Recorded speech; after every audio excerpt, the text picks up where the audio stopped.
Come to order. The meeting today is going to receive testimonies from two great guys, and we are really good timing for this event to take place. They are General John Hyten, Commander of the U.S. STRATCOM, and General Terrance O'Shaughnessy, Commander of NORTHCOM. This committee's top priority is to support the effective implementation of the National Defense Strategy. The NDS Commission, which we've had a hearing on already, and it's I think it leads us in the right direction. It is the blueprint that we're using in this commission. They made it clear that maintaining and modernizing a nuclear deterrent is required. While we ignored the nuclear weapons after the Cold War ended, Russia and China have focused on more and more nuclear programs. You know, we, I guess, assumed that they weren't doing anything because we weren't doing anything at that time. Nonetheless, we may have fallen behind. Now we need to modernize all three legs with the nuclear triad, as well as the warheads and infrastructure and Department of Energy. We'll have some questions about that because there's a lot of comments around negating the necessity of the nuclearization modernization that we feel is necessary. The President and the Department of Defense have also rightly identified space as a war-fighting domain that is growing more important every day. General Hyten, you are a career space professional, and your current command both directs and relies upon many space systems every day. I look forward to hearing your views on establishing the U.S. Space Command as a full combatant command, and also your thoughts on the new Space Force. We had a chance to visit in my office, and I appreciate it, and I know I've heard that you've visited others too. It is kind of a confusing thing when you talk about a Space Force and you talk also about the combatant command and where the two are similar. So I'll have some questions along that line. General O'Shaughnessy, you have operational responsibility for the defense of the United States homeland. What an awesome responsibility that is.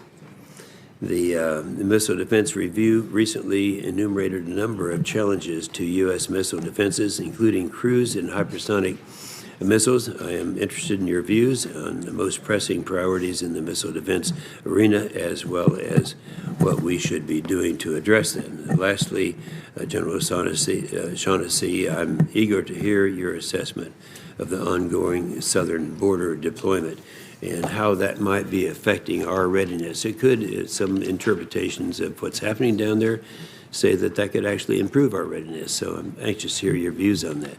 Senator Reed. Well, thank you very much, Mr. Chairman. I want to join you in welcoming our witnesses, General Hyten and General O'Shaughnessy. We thank you and your families and the many men and women who serve with you to serve the nation and protect the nation. So thank you very much. General Hyten, first and foremost, we'd like to hear from you about the administration's decision to withdraw from the Intermediate-Range Nuclear Forces Treaty with nothing to replace it. I understand that Russia was in noncompliance and that China also poses a threat, but I believe a better path would have been to continue to pressure Russia back into compliance and ask modifications to the treaty if necessary. Treaties are a major component of our security strategy. We build and modernize nuclear weapons, but we also have treaties which prescribe numbers and use. Withdrawing from this treaty puts the extension of New START in 2021 on very shaky ground. I'm interested in your views on this matter. The second issue I'm concerned about is Russia's successful launch of their long-range hypersonic weapon, which I understand will be nuclear capable. China also has a multitude of similar systems, although not long-range like those of Russia. I'm interested in hearing your thoughts on the capabilities of our near-peer competition and what we need to do to counter these capabilities. The third issue I would like you to address is the administration's Space Force proposal. I understand the importance of space and the need for additional focus and resources for that effort. I'm also supportive of creating a full unified command for space. However, I remain dubious of the need to create an entire new bureaucracy of a separate service and all that entails. I think it is inevitable that such a creation will distract rather than provide focus to the critical mission of space. I know you have studied this issue closely, and I'm interested in your views on the pros and cons of this proposal. Finally, General Hyten, you are also responsible for the synchronization of global missile defense plans and operations. I'd like to hear your thoughts about the recently released Missile Defense Review and the Department's plans for our current missile defense systems and how to address future threats. General O'Shaughnessy, your mission is to protect the homeland. to deter and defeat attacks on the United States and to support civil authorities in mitigating the effects of attacks and natural disasters. We saw this demonstrated in DoD's support to the states and territories affected by hurricanes and wildfires this past year, and we thank you and your command for your significant efforts.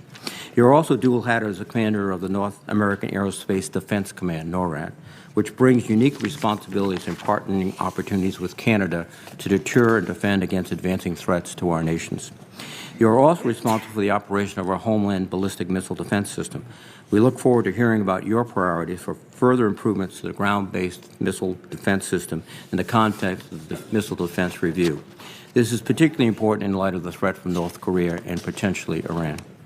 Lastly, at a time when the National Defense Strategy and our intelligence community's annual worldwide threat assessment are stressing the absolute necessity of using scarce resources to meet the challenge of near-peer adversaries like Russia and China, the administration is committing significant DoD resources and attention to what the President has taken to calling a national emergency at our southern border.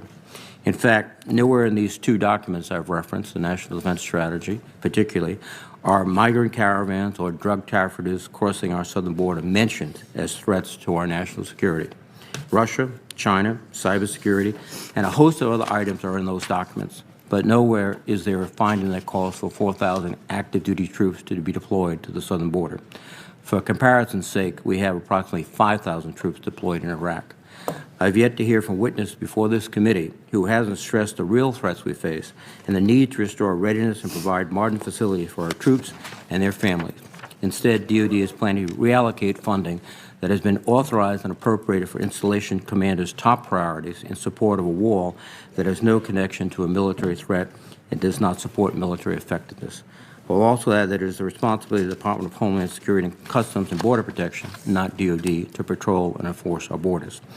If this administration is serious about dealing with the drug epidemic and in our nation, then it should properly fund these federal agencies and other associated federal agencies.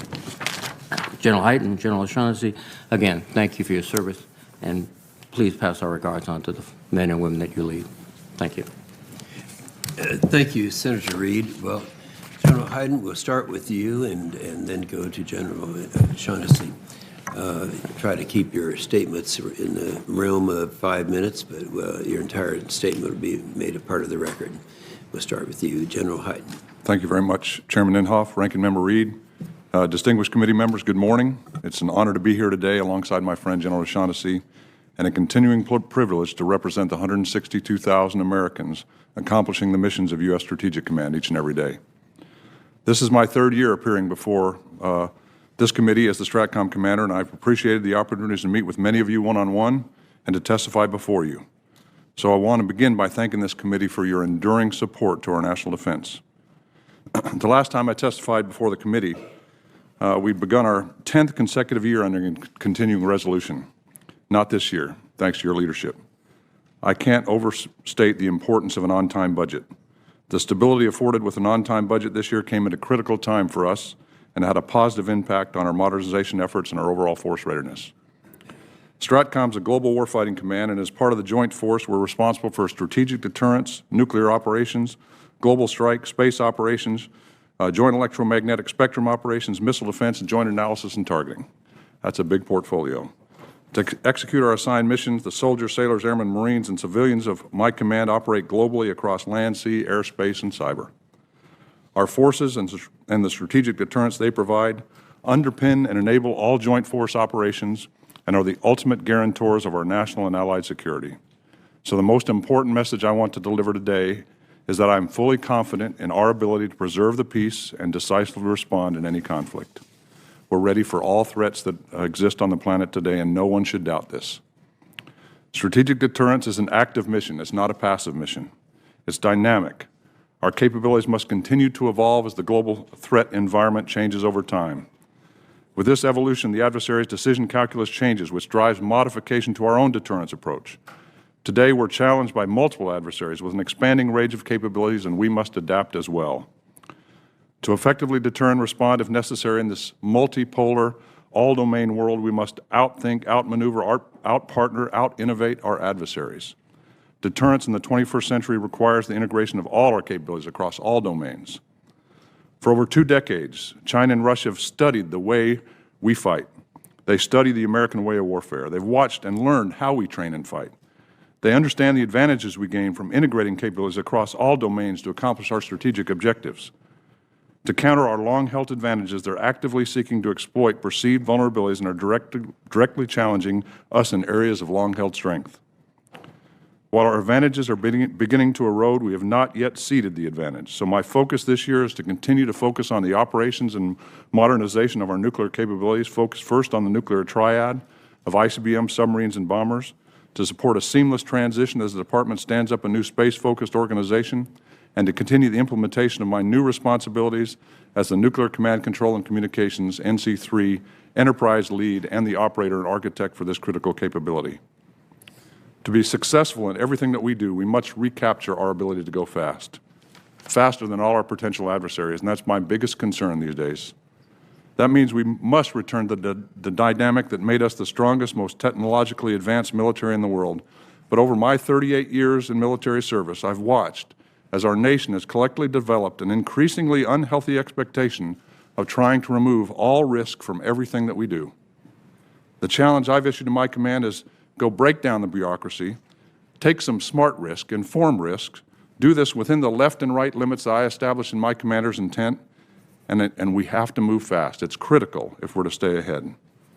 So I'm very grateful for your support in helping us do just that. I look forward to an on-time budget this upcoming fiscal year so we can sustain the momentum invigorating this department and our best in the world people, our best in the world commercial sector, to go faster and innovate to bring more timely and affordable solutions to our most pressing deterrence challenges.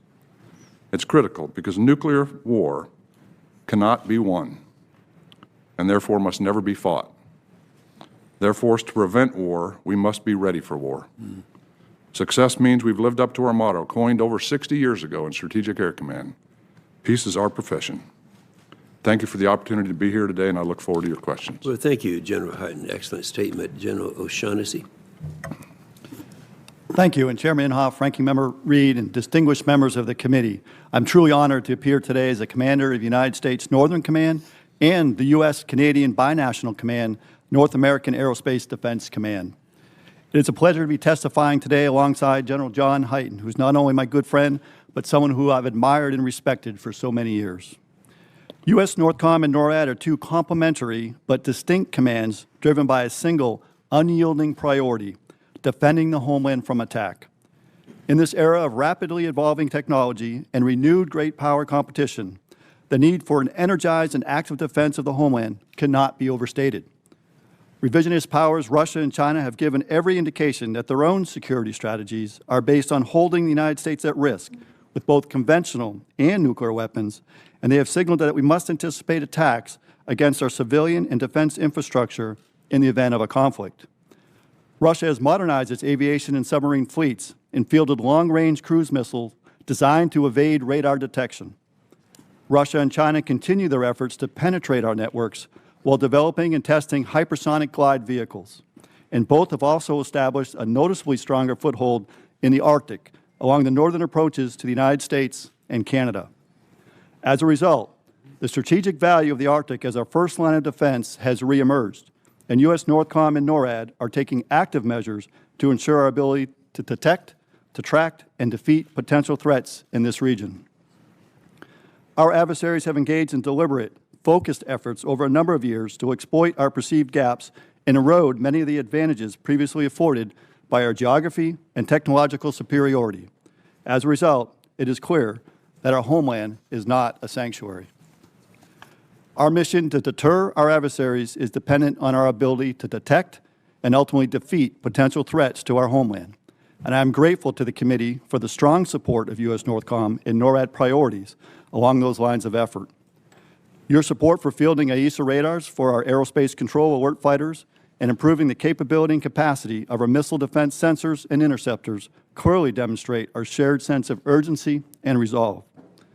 In that same spirit, we must take prudent steps now to ensure our next-generation defensive capabilities, to include a space sensing layer of space-based missile defense sensors, are not late to need. That effort cannot start too soon, given the fact that our adversaries are already developing and testing advanced weapons specifically intended to avoid detection in order to hold targets in the homeland at constant risk. I sincerely appreciate the committee's work to provide much-needed predictability and stability with an on-time budget in FY19. I'm also grateful for the committee's ongoing efforts to ensure that we avoid the devastating, deep-cutting impacts that a return to sequestration would bring to the Department of Defense. U.S. NORTHCOM and NORAD work every day with our partners to keep our citizens safe while confronting the challenges emanating from multiple approaches and in all domains. I especially want to take this opportunity to express my gratitude to the amazing men and women in the National Guard who are great partners and critical in our ability to perform our missions. Whether intercepting Russian bombers off the coast of Alaska or providing much-needed support to our federal law enforcement partners along the southern border, the airmen, soldiers, sailors, Marines, Coast Guardsmen, and civilians of U.S. NORTHCOM and NORAD are deeply committed to defending our nation, and I'm honored to represent them today. Senators, we have the watch. Thank you, and I look forward to your questions. Thank you, General O'Shaughnessy. You know, General Hyten, there are two areas of disagreement that we've heard among our colleagues on both the House and in the Senate. And you've heard some this morning in our opening statements, but one of them is the significance of nuclear modernization. Now, it's disturbing when we see the others, some of our adversaries, peer adversaries, China and Russia, have actually gotten ahead of us in some areas of artificial intelligence and hypersonics. But in the area of nuclear modernization, I know that Jim Mattis, Heather Wilson, and others have said that's the most significant thing that we could be doing. And yet some are saying that that's an area where we could be making cuts at this time. I'd like to have you start off by addressing that as to, do you agree with those who talk about the significance of that program, and make your comments on that, and then I'll get to the second one. So it is the most important element of our national defense. The most important element of our national defense. And we have to make sure that we're always ready to respond to any threat. I can do that today because I have the most powerful triad in the world. I have ICBMs, submarine-launched ballistic missiles, and bombers that are ready to respond to any threat that comes. And because of the capabilities of each leg of the triad, I have the ability to respond to any threat. We did a nuclear posture review. It was released last year. In it, it validated the need for a triad. Our adversaries have also recognized the need for a triad. They are beginning modernization of their programs as well. In fact, Russia started their modernization program in 2006. They're about 80% through completing the modernization of their triad. They'll be pretty close to being through by about 2020, and in 2020, we'll still be starting. That is not a good place to be from a national security perspective. Well, that's right. You've actually jumped to the second area of disagreement is on the triad, because several people have said that we don't need a triad, all three legs, that would adequately be handled without all three. So just specifically on the triad element of the necessity of the three legs. You bet. So when you look at the threat we face, the threat from the Russian triad, soon the threat from the Chinese triad, threats from North Korea as well, you have to look at the three elements of the triad. The bombers are our most recallable element. They're the most flexible element of the triad. The bombers can be deployed and recalled by the President, deployed and recalled before they employ their weapons. They're the most flexible element. We can do almost anything with a bomber. The submarine is the most survivable element. It allows us to hide from our adversaries and make sure we can respond to any surprise attack. And the ICBM is the most ready element to respond to a quick surprise attack. And it also creates the most significant targeting problem for an adversary, because there are 400 separate targets across the United States. All would have to be independently targeted by an adversary. That targeting problem is hugely problematic and creates a significant advantage for us. So when you put those three together, you get this great operational capability. But the other thing it provides for us is the ability to respond to a failure in any one of those legs. If you have a technical failure, an intelligence failure, I can cover it with another leg, and that has happened during my tenure. And I never have put this nation at risk because I have the flexibility in the triad. Yeah, and that comes also, General O'Shaughnessy, that's a big deal to you too. We look at what we've done with our aging system. We're talking about now getting into a modernized ICBM. I don't know how long that would take. Some people say all the way through the 20s. At the same time, you have our adversaries who have, they may have been late in starting, but they're starting in a more modernized way. Do you agree with that? And so they become a threat, even though right now, today, they may not be ahead of us in these areas. Chairman, I would agree, and I think as the NDS articulates, the security environment has fundamentally changed, and part of it is because of what you alluded to. Yeah. And I think as we watch both Russia and China create success in some of their weapons programs in advancing the capabilities that they have are fundamentally changing, and not just on the ballistic missile side, but as you mentioned, the hypersonics, and also in the cruise missiles. And it's not just the cruise missiles themselves, it's also the platforms that deliver those cruise missiles. They've clearly invested very specifically with the ability to hold our homeland at risk with things like submarines and the bombers that they've modernized with the low RCS cruise missiles that they can then launch. And therefore, we have to also modernize. We have to stay ahead of that advancing threat, and we can't expect to have success with 20th century technology against 21st century threats. Which is what we've had. Thank you very much. Senator Reid. Oh, let me interrupt Senator Reid, if I might, because we do have a quorum now. And I'll ask the committee to consider a list of 1,818 pending military nominations. All the nominations have been before the committee. The required length of time. Is there a motion? So moved. All in favor say aye. Aye. No. It carries. Thank you, Senator Reid. Thank you, Mr. Chairman. General O'Shaughnessy, as I've indicated in my opening statement, concerns about the use of American military forces along the southern border, and a hard time understanding the nature of an emergency that would require military forces when nowhere in the National Defense Strategy, the worldwide threat statement from the intelligence community, nor the statement from the commander of SOUTHCOM indicate that migrant caravans of civilians crossing the border are a military threat. In fact, in your opening statement, you say, and I quote, "The threats to our nation from our southern border are not military in nature," close quotes. So just to be clear, in your professional opinion, does the illegal crossing of the border by civilians represent a military threat? Senator, first, I would say first that I do think a secure border does reduce threats to the homeland. Now, specific to your question about is it a military threat that is coming towards us, it is not a military threat, but that's slightly different than the answer of whether military should be responding to the situation. Following up, in your professional opinion, again, would a wall be effective in defending a military attack on the United States? Senator, I would say that, again, that border security is national security. I do see that any barrier in place to secure our nation does have some ramifications to our ability to defend against a military threat as well. Right now, there's not a specific military force from the South that we are trying to take action against. In this particular case, so, Senator, I would say over the last 5 months, I've spent a tremendous amount of time on the border, as you would imagine, working with our CBP partners.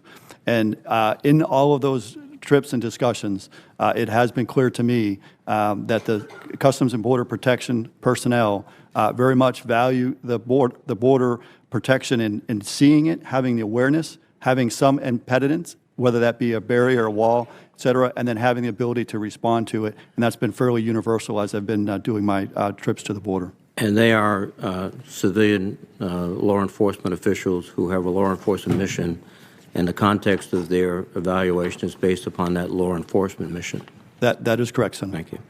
You've mentioned many real threats that have been articulated in the National Defense Strategy. Russia and China in particular, many of them really are not focused on our southern border, but our northern border. The opening of the Arctic, operations by both China and Russia in the Arctic, and also I think the maintaining the capabilities of NORAD. Those are multi-billion-dollar tasks, and do you think they're of more military significance than any operations along the southern border? Senator, what I would say is those threats are very real. Those threats are what we are focused on within both NORTHCOM and NORAD, because we do see that the evolving threat, as articulated within the NDS, very much is trying to take advantage of the northern approach. We have vulnerabilities there that we need to continue to close the gap on, and so that is a focus area for us at both NORTHCOM and NORAD. Thank you very much, sir. Again, thank you for your service. Sure. General Hyten, I've just got a few minutes, but the issue of hypersonic weapon systems are increasingly critical to us. It seems, and from our perspective, that our adversaries are shifting more into the hypersonic realm for many reasons. One reason is that our defense systems were built for ballistic missiles, not hypersonic missiles. Do you feel that in the short run you can deter these hypersonic vehicles? So, Senator, the hypersonic activities in both China and Russia are not the majority of their activities right now. The majorities are still the traditional ballistic missile, submarine, bomber threats that we can deter. Right. I also believe that we have the ability to deter any adversary that would employ nuclear weapons against us. My one concern in this area is that in order to effectively deter, you have to be able to see, characterize, and attribute where the threat is coming from. And as our adversaries are moving into cruise missile technology and hypersonic technology, that challenges our ability to provide those attributes of detection and characterization. We need to move in that area to sense the threat so we can effectively deter it. Is it your sense that, let me ask a couple of questions because my time is running out. Is your sense that they're looking, they have, as we have, a legacy system of missiles, medium range, long range, intercontinental, but they seem to be moving with great energy into hypersonic, so that could be the weapon of choice in the future. Second part of that is that, as I understand it, and you can clarify it, hypersonics are not governed by the INF treaty, so that we could develop hypersonics and still remain within the treaty. So where are they going, and can we do that without leaving the INF? So they're clearly moving aggressively in the area of hypersonics. Their testing is a fully integrated systems, long range and medium range, has been well documented. As opposed to, what was the second part of the question? The second part was we can conduct hypersonic research and deployment without violating the INF. That is correct. So the INF treaty says that it covers ballistic missiles, and ballistic is defined as more than half, the majority of the trajectory of the missile is ballistic.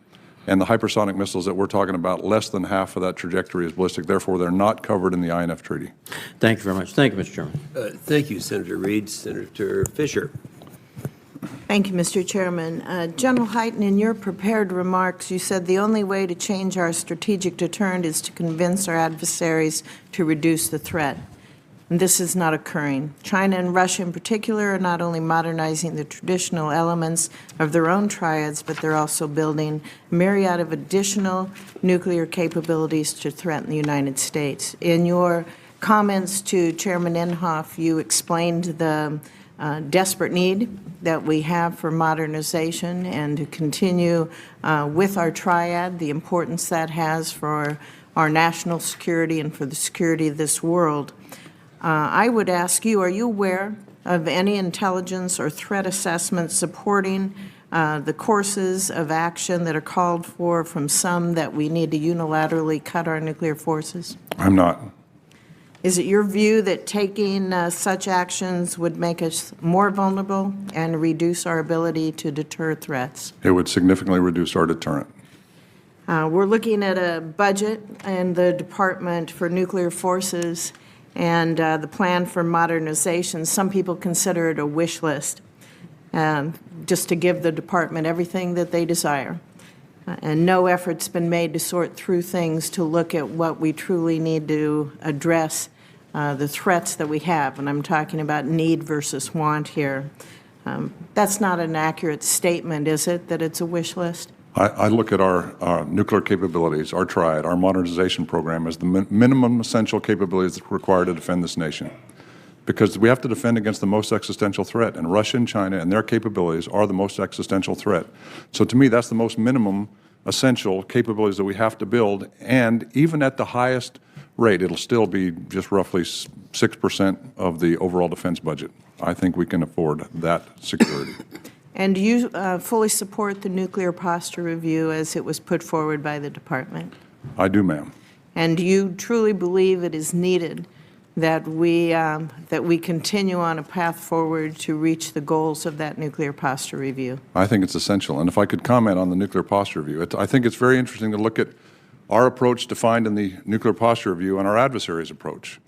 The elements in the nuclear posture review that we have put forth all stay within our treaty responsibilities. We don't recommend developing new nuclear-powered torpedoes, new nuclear-powered cruise missiles. We don't look at anything. We believe that we can secure this nation through the modernization of the triad and the addition of a couple of small elements to respond to specific threats. And in that case, it's the low-yield nuclear weapon and the submarine-launched cruise missile. But that's a very measured response to what our adversaries are doing.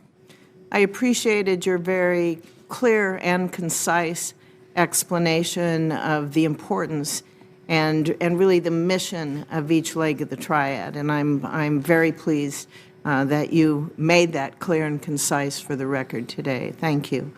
I'd like to ask you a little bit about the New START Treaty. In your opening statement, you note that Russia is also developing and intends to deploy novel strategic nuclear weapons like its nuclear-armed, nuclear-powered underwater unmanned vehicle and intercontinental range cruise missile, which Russia seeks to keep outside of existing arms control agreements. Do you believe that these new systems, if they're deployed, should be counted under a New START Treaty limitation? So the way the New START Treaty is defined is that there's the New START Treaty only covers existing weapons when it was put in place in 2011.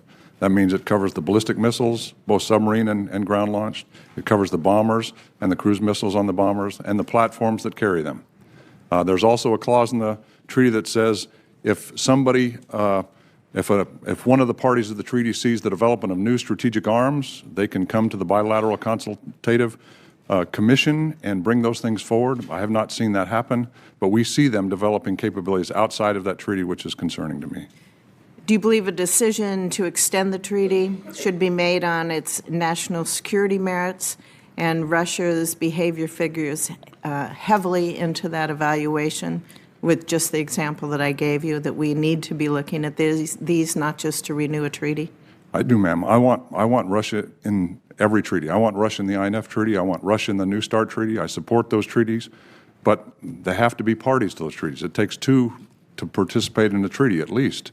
And Russia has not been a party to the INF Treaty. Is that correct? Russia has violated the INF Treaty for 5 years now, and despite our best efforts, we have not been able to bring them into compliance. I've talked about that to the President. I've talked about New START to the President. We all want Russia in that treaty. We want them to participate. But if they won't, we're tying our own hands to deal with the adversaries in the world, including China, who is not part of that treaty. It doesn't help when your partner in a treaty is not in compliance and we remain in compliance. Yes, ma'am. Thank you, sir. Thank you, Senator Fisher. Senator Shaheen.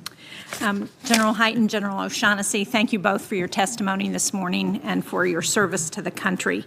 I want to begin my questions with you, General O'Shaughnessy, because I understand that part of your responsibilities as the leader of a combatant command is to look at counter-drug operations at our borders. Is that correct? Ma'am, what we do is we do support law enforcement agencies in a supporting role for some of the counter-narcotics work. And have you been made aware of any plans that would take money from what's being proposed already to fund the President's recent directive to reprogram DOD interdiction funding to pay for a border wall? Ma'am, as you know, with the declaration of a national emergency, that is now being considered. The Secretary of Defense and I, actually together with the Chairman, went down to the border this weekend on Saturday in order to see firsthand, the Secretary to see firsthand both what our troops are doing now, as well as looking at the border and potential applications of DOD funding for the border to inform his decisions. Those decisions, and that is ongoing this week. And so at this time, that is work in progress with the Acting Secretary of Defense. But do I understand you to say then that plans are being drawn up that would take money from those drug interdiction efforts to use for funding a wall? That is one of the options that is being looked at. It is premature at this time, and that work is being done literally as we speak. Well, as I'm sure you're aware, the opioid crisis in the United States has taken tens of thousands of lives. In New Hampshire, we have the second highest opioid overdose death rate in the country. So this is an issue that we care tremendously about. And it's my understanding that most of the illicit drugs and that come into this country come through ports of entry as opposed to coming across the border in other places. Is that what you've seen? Ma'am, I've seen a little bit of both. And there's recently been a DEA report that talks about the most common method of transportation through the borders is in fact through the POEs, but it's most common, not necessarily that all of it goes through there. It further delineates and talks. And I'll give an example of just this week when twice I've been to the border, and one of my trips down there, what they talked about was the TCOs that run the migrants coming are the same criminals that also run the narcotics. And what we're seeing now is a coordinated effort, for example, where they'll send a large number of migrants over the border to take the Border Patrol agents off of the line, and then they'll use that as an opportunity to bring drugs across the border while the Border Patrol agency are processing the migrants. So it's a coordinated effort here that brings it all together that is very disturbing as we go forward. And do you agree that it's helpful to have technology and more people at our ports of entry so we can better interdict drugs coming through there? Absolutely, ma'am. General Hyten, I want to follow up on Senator Reed's question about hypersonic weapons, because I very much appreciated your strong statement that we are in a position to defend this country against all threats. Does that include hypersonic weapons? And there have been reports, public reports, that we don't have a defense against those hypersonic weapons. So our defense against hypersonics is our nuclear deterrent. If somebody attacks us with a nuclear hypersonic capability, we have the ability to respond. Now, it's important for us to be able to track that, to understand where it comes from. So if you look at the way a hypersonic missile works, the first phase is ballistic, but it's a fairly short phase. That phase we will see. We will see the launch. We'll be able to characterize it and understand it came from Russia, it came from China. But then, from our sensor perspective, it basically disappears, and we don't see it until the effect is delivered. We need to build sensors to be able to understand exactly where those things are going so we can better defend ourselves. You can't defend yourself if you can't see it. And I'm sorry, I didn't mean to interrupt, but do we have any sense about how much time we have from the point at which those weapons might be launched until when they might land in the United States? So it's a shorter period of time. Well, ballistic missiles, roughly 30 minutes. A hypersonic weapon, depending on the design, could be half of that. Depending on where it's launched from, the platform, it could be even less than that. So there's a lot of variables into that, but it is more challenging than a ballistic missile. Thank you. I know that, well, the United States suspended its obligations under the INF Treaty. There's been some discussion about that. Can you talk about what our next steps might be to improve our position and to strengthen deterrence against Russia, China, and North Korea? So I think the most important thing we can do is continue to modernize our nuclear triad. As long as we have nuclear capabilities that our adversaries cannot attack, they cannot take out, and they cannot eliminate, we'll be able to prevent the use of nuclear weapons on our nation. I remember when I interviewed for this job with President Obama, and then I interviewed with Secretary Mattis after he took over. They asked me, what is the number one reason, what is the reason we have nuclear weapons? And I said, the reason we have nuclear weapons is to prevent people from using nuclear weapons on us. That's exactly why we have them. And if you don't have a robust capability and our adversaries don't believe that you're willing to respond, then you run the risk that somebody will take that step across the line that nobody ever wants to experience. That's why we have to make sure we modernize as we go forward. Thank you. Thank you, Mr. Chairman. Thank you, Senator Shaheen. Senator Reynolds. Thank you, Mr. Chairman. Gentlemen, thank you for your service. I want to follow up a little bit with regard to the nuclear triad and what makes it as important to us as it does today. Part of it is the reliability. And when we start talking about the reliability of the nuclear triad, one of the areas that I think we've identified as being in need of updating is the nuclear command and control of the different portions of the triad. Could you share with us a little bit about, within recognizing the setting that we're here, the weaknesses that we are trying to improve upon, and include within that a discussion about the cyber threats that are shortcuts and that really do put our systems at risk today?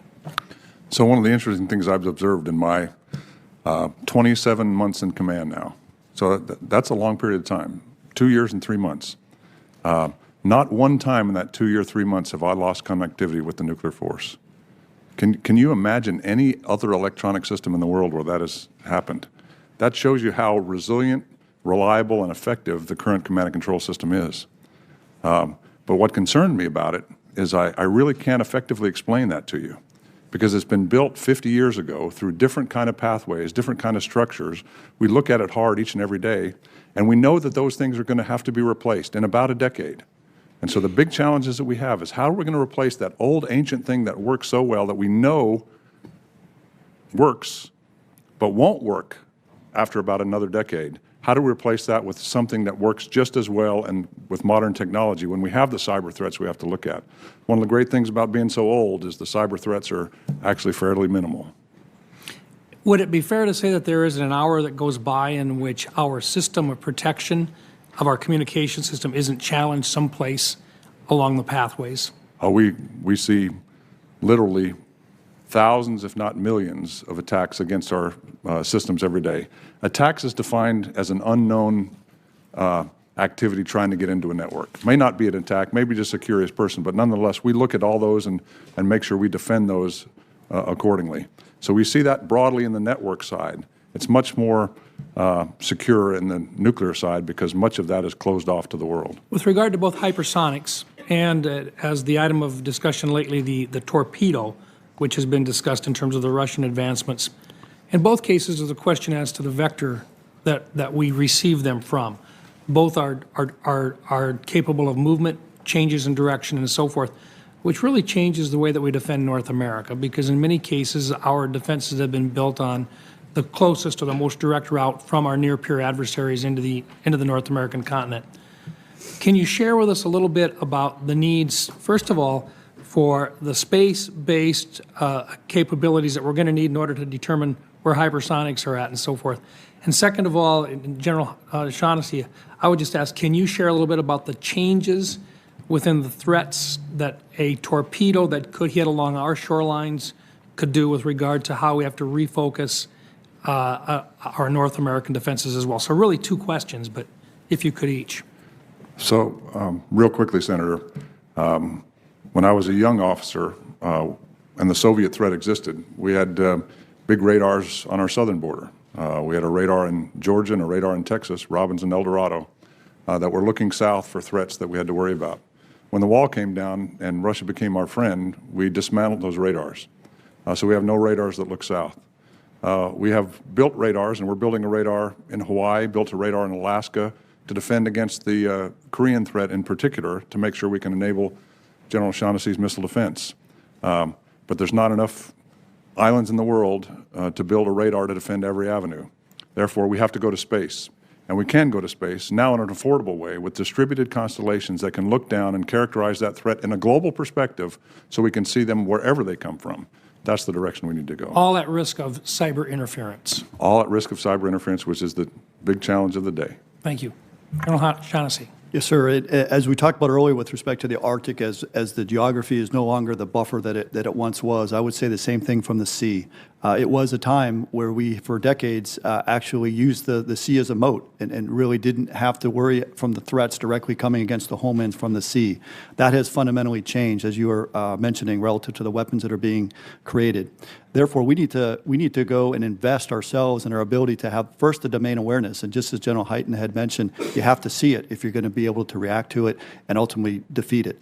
Right now, we need to invest in the IUSSS, which is our integrated undersea surveillance system, which is atrophied as it relates to the continental U.S. and our ability to defend there. We need to invest in that now to be able to defend against these advanced threats that are coming from the sea. Thank you. Thank you, Mr. Chairman. Thank you, Senator Rounds. Senator Blumenthal. Thank you, Mr. Chairman. Thank you both for your service and for your very forthright and candid answers at this hearing. General O'Shaughnessy, is there a national emergency at the border? Senator, the President has declared a national emergency on the border. I'm asking you, in your military opinion, does this nation face a national emergency at the border? Yes, Senator, as the President has declared that national emergency, he has given guidance and direction down to the Secretary of Defense and then the Acting Secretary of Defense. As that's happened, it's been parlayed to me in the form of an execution order, which makes it very clear to me of my actions that I need to take as a result of the guidance from our senior leadership. Did you recommend that he declare a national emergency? Sir, I did not directly recommend either way. I will say I have Were you had consulted before he did it? Senator, I will say I've had multiple conversations, numerous conversations directly with the President with respect to the border. In addition, I've had multiple conversations as the Secretary of Defense and Acting Secretary of Defense has gone over to the White House for these conversations that have happened. And I think I feel very comfortable that as the operational commander that our perspective was considered as those decisions were made. What is the threat to our national security that justifies declaring a national emergency, General? So what I see from my perspective is that a secure border will reduce the threats to the homeland. That's a general statement, but what is It it is, Senator. specifically at this moment in time that justifies declaring a national emergency? Senator, again, I would say that the President has made that declaration. We are So you're responding saying, to that declaration. in effect, I don't mean to be disrespectful, that there's a national emergency because the President has said there's a national emergency. No, sir. What I'm saying is that from my perspective, I get my orders from the Secretary of Defense and the President. Those orders are very clear to me, and I am just like any other mission that I am given. When I get that legal order and I have the troops that are able to enforce that and take those actions, I do with the same vigor and professionalism that I do for my ballistic missile defense, my Operation Noble Eagle, et cetera. I take that same look to the I task that I've been given. understand that you follow orders and you do it well and you're proficient and expert in your duties, and I commend you, but you didn't recommend that the President of the United States declare a national emergency, and you have not given me as yet a specific fact at the border now that justifies declaring a national emergency. Senator, I spent a lot of time on the border over the last 5 months. Have very specific conversation with our lead federal agency, in this case the Customs and Border Protection, as well as the Department of Homeland Security and directly with Secretary Nielsen on a regular and routine basis. I will defer to them with respect to the characterization of the threat. I will say we are trying to be a good partner to another lead federal agency as they take on this challenge. I'm concerned, General, very frankly, that this administration is politicizing our military and militarizing our immigration policy, in effect using the troops under your command as political props, both in terms of declaring a fake emergency, but also compromising our potential security by diverting them away from other assignments and missions that are absolutely necessary. My understanding is that these troops were engaged in various readiness and training exercises at the time they were deployed. Is that correct? So there's been quite a few different deployments and units within there, but to your point, some of them would. I will also say that many of the units that have deployed, especially the initial salvo that went out, are actually doing exactly what their military skills are. Military police doing military police business, engineers doing engineering business. In fact, many of them come back and talked about the readiness advantage they have for the way that they've been deployed. That said, readiness is a key concern of ours and mine in particular, and we will continue to look at the impacts to readiness as we go forward. General, recently, I think last week, as a matter of fact, Undersecretary Rood and Vice Admiral Gilday testified that a minimum of $237 million has been spent so far on deploying both active duty troops and Guard personnel at the border. They were unable to provide a total cost estimate for fiscal year 2019, even though those deployments have been extended, correct me if I'm wrong, extended through September of 2019. Can you give us a cost estimate?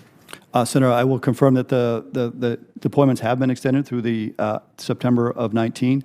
The cost estimate, and I'm specifically on the Title 10 side, which is the part that's under my command and control, was at the $132 million through the 31st of January of this year. We'll continue to work with OSD, who is ultimately the one who is running the calculations with respect to the cost. In connection with the declaration of national emergency and the diversion of money that is necessary to build a wall, have you made a recommendation as to military construction projects within your command that be stripped of funding to fund the wall?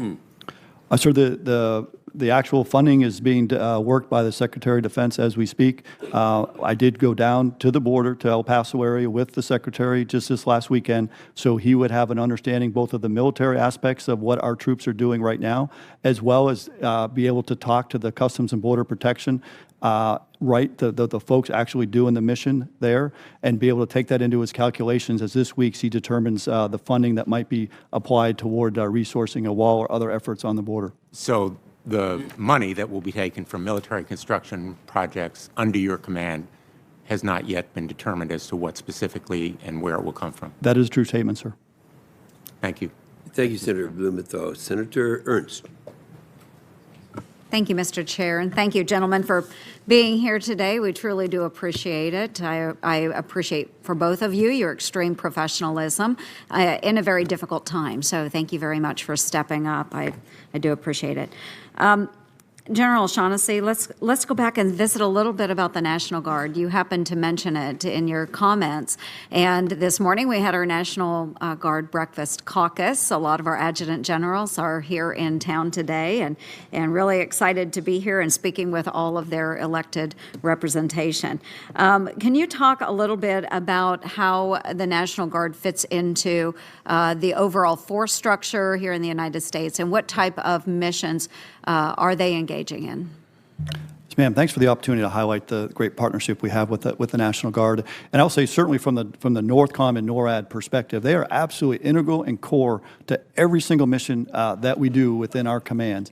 And it goes all the way from whether it's the aircraft that are sitting alert as we speak right now in across both the CONUS as well as in Alaska, or whether it goes to the command and control that's part of that, whether it's the ballistic missile defense that we have in place. Every mission set that we have right now, the National Guard is actively employed in doing that. And frankly, I can just tell you, plain and simply, we could not do our mission set without the National Guard and their contributions. And we appreciate that very much, and we want to utilize them as much as we can. We do know that there are a number of troops that have been activated or mobilized for work down on the southern border. We know that to be true. And I would just state that having served in the National Guard and responding to a number of different mobilizations, whether it's hurricane relief, whether it is working in flood situations, or whether it's down on the border, that our troops are actively engaging in their MOS-specific skill sets. So if you're a heavy equipment operator, you are out there driving a dozer, you're operating. If you're a truck driver, you're driving. You're actually doing those skills that have been assigned to you. So thank you for highlighting that. I think it is great for our readiness to actually be able to engage in our MOSs. So thank you for that. I also want to go back. We've talked a lot with General Hyten about modernization and our nuclear capabilities, but let's focus a little more with you. And what do you see the most pressing modernization requirements for NORTHCOM? Yes, ma'am. Thank you for the opportunity to highlight this. And it's actually fairly similar. The first thing is domain awareness. Over the years, we have just let atrophy our ability to understand and see what is happening in and around our nation. It was done at the time for the right reasons, because we had a sanctuary. We had the ability to not have more advanced sensors and more advanced capabilities. But now that it has fundamentally changed based on the security environment, based on our potential adversaries, our peer strategic competitors that now have the ability to reach out and hold us at risk, we need to fundamentally relook at the way that we're maintaining our domain awareness. And that can't be done with one single widget, one single particular program. It's going to have to be a family of systems. It's going to have to include both terrestrial-based capability and a research of technology and terrestrial-based. It's going to have to include some air domain advances in technology and capability, but it's also absolutely going to have to include space. And we really need to accelerate our work to put sensors in space that can help us understand the domain, both in the sea, on the sea, and in the air, of the threats that are coming towards our homeland. In particular, the Arctic is an area that we really need to focus on and really look at investing. That is no longer a buffer zone. We need to be able to operate there. We need to be able to communicate there. We need to be able to have a presence there that we have not invested in the same way that our adversaries have.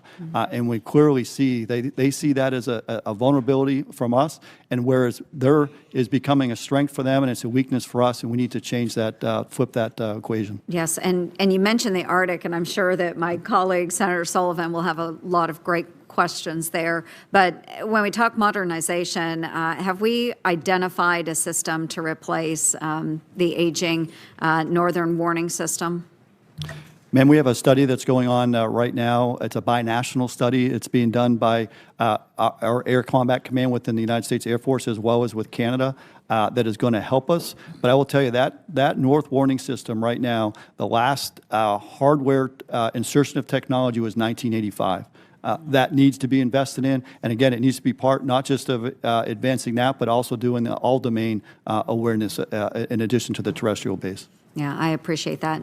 And General Hyten, thank you so much for hosting me last year at STRATCOM. I really appreciated the tour and the time you took to educate me on your mission set there. Can you talk a little bit about the move that's ongoing at Offutt Air Force Base? So, Senator, I'm glad to be able to sit here and say we're actually getting ready to move into the building. It's been a long time. It's a couple years late. The Guard did an amazing job. We brought in over 20 engineering and installation squadrons from the Guard to help us recapture some schedule. They saved over $70 million of the taxpayers' money, and they saved us probably more than that in schedule. So we're getting ready to move in. I think we'll be able to start next week, and I hope to have the opening ceremonies this October, and that'll be a big day because we'll be able to do our mission even better. That will become the hub of nuclear command and control. Outstanding. Gentlemen, thank you both so much for your leadership. Thank you. Thank you, Senator Ernst. Senator Heinrich. General O'Shaughnessy, forgive me for jumping back and forth between Intel and this committee this morning. There's a little bit of something going on over there as well. I wanted to return to something that Senator Blumenthal came up and just make sure I have the correct information that you were not consulted by the White House before the decision to use military construction dollars to pay for the national emergency. No, sir, that was not my response. Specifically, we've been in dialogue. I've been in dialogue with the President all the way down for multiple occasions to include in coordination with the Secretary of Defense. And that the actual decision of how that funding will be placed is actually what the Secretary of Defense is actually working through literally right now. Were you consulted before the announcement?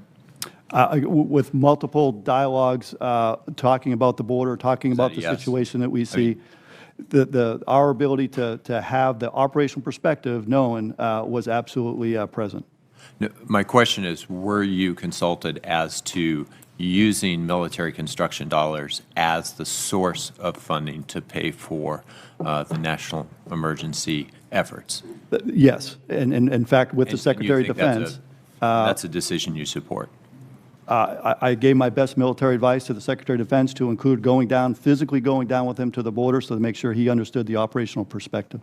If those dollars do flow to that priority rather than what they were appropriated for and authorized for, what impact would the cancellation of some of those construction projects have, whether it's for military housing or air traffic control improvements or even runway upgrades? What impact would that have on military morale? I think right now, Senator, that's premature. I think as we look at it, that's exactly the types of things that the Secretary is looking at. He's looking at it from what is the right balance, what is the right use of those funds, and what would the correct funds be, appropriate funds to use, given the direction that he has been given. Well, given the Constitution, I would suggest that's a job for Congress. Sure. General Hyten, DOD's initial requirements for plutonium pits are to produce 30 pits per year at Los Alamos by 2026. Are you and NNSA still laser focused on making that happen? We are laser focused on 30 by 2026 and 80 by 2030, and my requirement is that. I never said where they had to be done, but if we don't get 30 in Los Alamos, we'll never get to 80. Right. If personnel and scientific expertise were shifted from one place to another during that effort, what would be the potential impact for the near-term goals? So I've told the Secretary of Energy as well as the administrator of the NNSA that we can't move anything out of Los Alamos into Savannah River that would take our eyes off of the 30 in 2026. And I'm going down to Los Alamos and sending my people down to Los Alamos to make sure that that focus is always there. Because, again, if we can't get to 30 by 2026 at Los Al, we can't get there at all. Well, I appreciate your focus on this effort. It's very welcome, and you're always welcome at Los Alamos, as you know. I also understand that the administration, General Hyten, is currently reviewing whether it'll seek to extend the New START agreement that limits U.S. and Russian strategic nuclear weapons to 1550 treaty-accountable warheads, with additional limits, obviously, on delivery vehicles. Is that information accurate? Is that correct? We are looking at that. The President asks me about that every time I see him. Okay. It's high in his mind. Again, the issue there is all the efforts that Russia has going on right now that aren't elements of the New START treaty, the torpedo, the cruise missile, the hypersonics, all aren't part of that treaty. Correct. We believe that we would like to have all nuclear weapons as part of a future strategic arms treaty. That's my desire. So I want Russia in that treaty. I want Russia. Sure. I want Russia in the INF treaty. But if they won't participate, No, then we have a decision. I to share make. that sentiment, and certainly, hopefully, we can move to a world where there is control on more weapon systems rather than simply getting rid of the tools that we have to, in theory, get something that's perfect and more inclusive. Does New START provide significant benefits to U.S. national security interests, and if so, what would those be? So no treaty is perfect, and New START is certainly not perfect. But what it gives me at Stratcom, it gives me two very important things. Number one, it puts a limit on the basics of their strategic force. So I understand what the limits are, and I can position my force accordingly so I can always be ready to respond.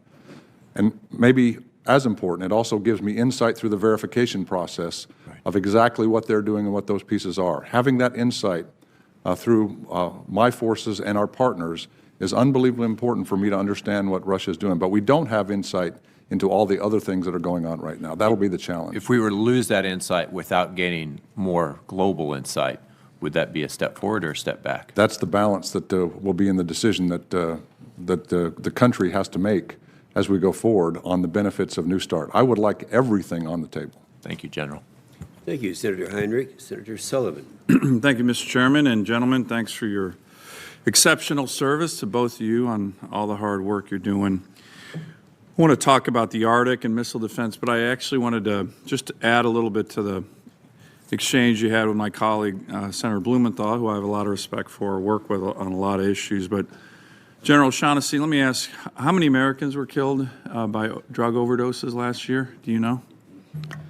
Yes, Senator, I do. The 72,000 in last year and 70,000 the year before. So more than all the men and women killed in the Vietnam War just last year, right? 72,000 Americans. Okay? That's correct, sir. And that's opioids, heroin, meth. How much of the heroin in America comes from Mexico? So there's a significant portion that comes up through the southern approaches. The number I've heard is over 90%. Sure. Okay, so if that's not an emergency, 72,000 dead Americans killed by opioids and heroin in 1 year, I have no frickin' idea what an emergency is. So that's just my view on that. Do you have any comment on that? Is that an emergency, 72,000 dead Americans? Sure, I would say that clearly this is a national issue that we have to take on with the whole government approach. Yeah, okay, thank you. Let me talk about the Arctic. By the way, General O'Shaughnessy, I really want to commend you. You are by far and away the NORTHCOM commander who has actually put this on the radar as a serious issue. Just today in your testimony about so many of the threats operating both in the Arctic and passing through, I think is a wake-up call. This committee has been doing a lot of work in that regard. Let me ask a couple issues with regard to capabilities. The Russians have a fleet of polar icebreakers that is 40 They're building 14 more, including nuclear-powered icebreakers, weaponized icebreakers. We're finally getting our act together on that. Last year's NDAA authorized 6. This past appropriations bill, recently signed by the President, has about close to $700 million on the first one.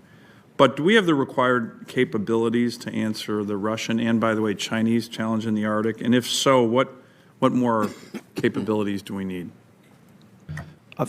Senator, you start with icebreakers, and I will highlight that as well. On paper, we have 4 icebreakers. In reality, we have 1 that's actually a polar level. That particular icebreaker. We have 2 and 1 is broken, right? 2, they're sister ships, and 1 is not. We have 1 that's cannibalized and 1 that's. They were commissioned in the early 70s. Yes, sir. They're 43 years old. Have you ever seen those icebreakers? I've been on the Polar Star. They're a disgrace to the men and women who wear the uniform of the United States, aren't they? Yes, sir. And just this year alone, for example, as the Polar Star was going down to Antarctica, she had multiple major casualties, to include a propeller shaft seal that went out that ended up in flooding. It's an incinerator, actually caught on fire, so there's a fire and flooding on that ship. Yeah, I commend the men and women in the Coast Guard who try to keep that ship afloat, but it is a disgrace Yes, that sir. you put men and women wearing the uniform of our nation on a ship that is that old and dangerous. But Sure. I interrupted you. Please go on. So in that regard, we're working closely with the Coast Guard and, of course, the U.S. Navy, who's helping the Coast Guard get the 6 icebreakers, at least 3 that will be polar-capable icebreakers. And those are absolutely critical for us, as even within the Department of Defense, even though it's ultimately for the Coast Guard, to be able to clear the access for us to be able to have operations in the Arctic. So that is a high priority for us in U.S. Northern Command. Let me ask another question. Again, this committee's focused a lot on the Arctic, which I appreciate in a bipartisan way. We mandated this strategy that had to come out of DOD. 2 years ago, we mandated the concept of a strategic Arctic port. The Secretary of the Navy recently testified that we need a strategic Arctic port to protect our interest in the Arctic. Do you agree with him? I had a conversation with the Secretary of the Navy just last week on this regard. Clearly what we need, I'll use as an example, we have a requirement for fuel north of Dutch Harbor. Right now we don't have access to that. The Nome or a deepwater port, if we were able to make Nome into a deepwater port, would serve that requirement. So you think we need that, the way he said that? I think we need to ultimately have the ability to have the infrastructure that allows us to do the operations. Deepwater port would certainly be part of that going forward. General Hyten, let me ask you, you've been a great advocate on missile defense. The Trump administration recently put out its missile defense review. The President actually announced it at the Pentagon with the Vice President, SecDef, the Secretary of Defense. Again, this committee's been doing a lot of work in regard to that. Do you agree with the priorities outlined in the Missile Defense Review? And can you just briefly talk about how, what other areas we need and how Alaska is the cornerstone of our nation's missile defense in terms of LRDR radar, missile fields, and other areas that we need to continue to build on? So I agree with the findings of the Missile Defense Review. The thing I liked most about the Missile Defense Review, it wasn't just a ballistic missile defense review, it was a missile defense review, looking at the entire spectrum of capabilities that we have to have, not just against ballistic missile, but all the missile threats that we face. It talked about getting left of launch as well as the response after the launch. When you look at Alaska, all you have to do is look at a globe and look at where Korea is and look at where the United States is, and you understand how important Alaska is. That's why we're putting the long-range discrimination radar in Alaska. That's why that's going to be a critical portion. I continue to look at the radar architecture and be concerned about vulnerabilities in that architecture, and that's why I think we need to augment the ground element, as General O'Shaughnessy talked about earlier, with a space element, and then defend that space element as well. That will allow us to see, characterize, and hopefully discriminate the threat so we can make more efficient use of our interceptors in Alaska. Thank you. Thank you, Mr. Chairman. Thank you, Senator Sullivan. Senator Peters. Thank you, Mr. Chairman, and gentlemen, thank you for your testimony. Just want to pick up on a comment made by my colleague, Senator Sullivan, about the Coast Guard icebreakers, and I would be remiss if I didn't take this opportunity to mention we have a very aging fleet in the Great Lakes as well. In fact, I was on a Coast Guard ship earlier or last week, and it was well over 50 years old. You can only keep those things running so long, and you start running out of bubble gum and tape, and you need to have it replaced. And so hopefully we'll be able to recapitalize that fleet in a much broader way. General O'Shaughnessy, you have a very big responsibility and an important one with a very large AOR. I'm sure you have a lot of sleepless nights thinking about various threats. What do you believe is the most significant threat to your AOR? We've heard a number of different ones here today, but I'm just curious as to the one that you think most about. Senator, I think right now it's in the near term is Russia. As we look at the advancement that Russia has made, and where it's not only the capability and capacity that they have, but it's also the investments they make, the training they're doing, and the patterns of behavior that clearly show they intend to not only hold us at risk, but in conflict they would actually take action, not even on the conventional side as well as on the nuclear side potentially. And it's not just a cyber threat. This is a kinetic threat with the cruise missiles that we talked about, and we need to invest in our ability to defend if we're going to be able to maintain our ability to defend, and that is something that I think we need to have a sense of urgency on. Well, I appreciate that, and that is our number one threat to the homeland in your estimation. However, we just recently deployed troops to our southern border. And then, as you know, as we've talked about here, we have a national emergency that was declared on February 15th. My question to you, General, is that we sent troops to the border last October and into November. Could you tell us how the threat environment has changed from November to February? Have you seen an increased threat? Well, first, I would say if there's specific clarification of the threat, we rely on our Customs and Border Protection personnel and in close cooperation with them. And so I would defer the specifics of the actual threat to them. What I will say is the dynamic that we are seeing, where the response that we did in October was to a very large caravan. And we were required to tasked due to a request for assistance from the Department of Homeland Security to respond very rapidly, and we did so. And I'm very proud of the response that was made with our military members, taking the orders they were given, the mission that they were giving, and executing it with the professionalism that we would expect of our military members. Over time, from that point forward, if I probably apologize, General, but just from that point forward, what has happened since then to now? What have you seen? So we have seen the caravans are not as large, but they're still out there. And I'll use the example a couple of weeks ago where we had to respond to Eagle Pass, where we had migrants show up there where the Customs and Border Protection asked for our assistance again to be able to harden the port of entry and provide them assistance in their ability to respond. Well, I think we all agree that border security is incredibly important. I don't think you'll find any disagreement on anybody on this committee. I said on the Homeland Security Committee as well. It's clearly a nonpartisan issue. We all believe that borders must be secure. It's a fundamental aspect of our government to keep the homeland safe.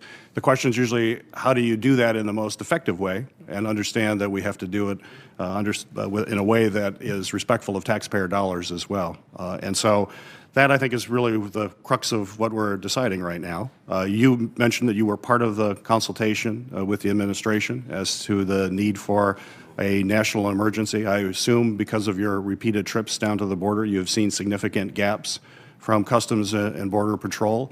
However, as you mentioned earlier in your testimony, the DEA has come up with a report that shows that most of the drugs, for example, that are coming across the border are coming through ports of entry. They're not folks walking across the open desert, and if they are, there are probably much more effective ways to track those folks down, either with unmanned aerial vehicles, sensors, National Guard troops. And I understand those National Guard troops use Department of Defense drug interdiction program money to go down there. And yet now I hear that drug interdiction money may be diverted to something else. Could you explain why you think drug interdiction money is simply not an effective way of dealing with drugs coming across the border, and we should look at other avenues? Senator, what I would say is that we've been in consultation with the Secretary of Defense on exactly these issues. We have, with our role within U.S. NORTHCOM, we have JTF North, for example, that is dedicated to the counter-narcotics mission. That gets funding through the 284 money that you're alluding to. That is something that we are articulating up to the Secretary of Defense with the aspect of saying we want to preserve that ability for that particular program as just an example of what the inputs the Secretary of Defense is getting as he works through what is the appropriate way to work the funding and what is the report and response from the Department of Defense to this demand signal. So you're recommending that money stay in place. That would not be diverted. I'm talking about very specifically the U.S. NORTHCOM perspective of a very small sliver of the overall funding piece that needs to be considered within the broader context of the requirements that the Secretary of Defense has been given. Great, thank you. Sure. Thank you. Senator Hawley. General Hyten, General O'Shaughnessy, thank you for being here. Thank you for your exemplary service, and thank you for the service of the men and women under your respective commands. General Hyten, I want to go back and talk about something you've touched on several times already this morning, the need for the modernization of our nuclear arsenal. But I want to focus in particular, one aspect of that as it relates to low-yield tactical nuclear weapons. We know that Russia and China, our two peer and near-peer competitors, have been investing significantly in these types of weapons. Russia, for instance, in anti-ship cruise missiles, nuclear torpedoes, nuclear depth charges. China, other weapons nuclear weapons designed for regional conflict, like the DF-21, DF-26 ballistic missiles.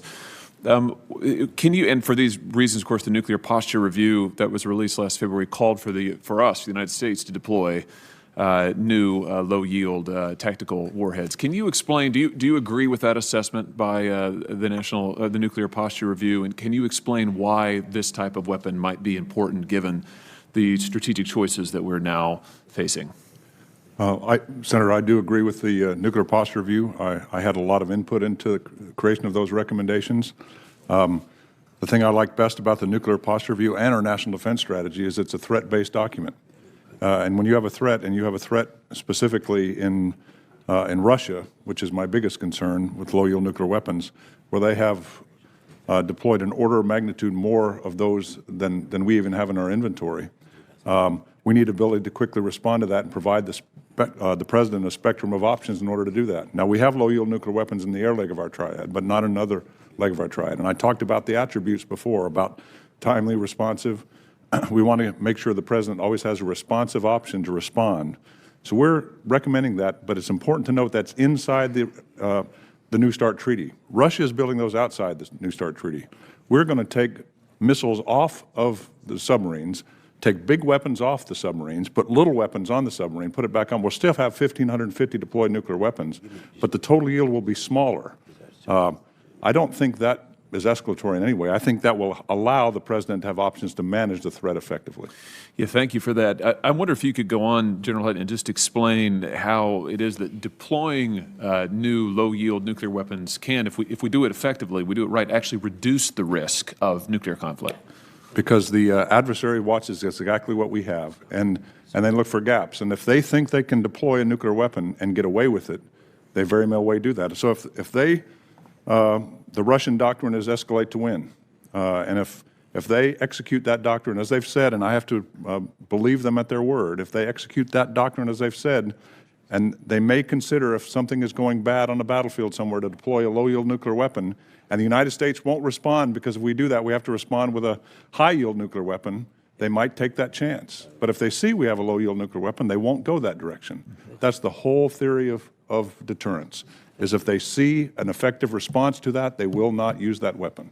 Given that, what role, General, what place do you think that the use of these tactical low-yield nuclear weapons ought to have in our own sort of strategic doctrine? I think you've touched on it, but explain a little bit more. So the most important thing to realize is they're deterrent weapons.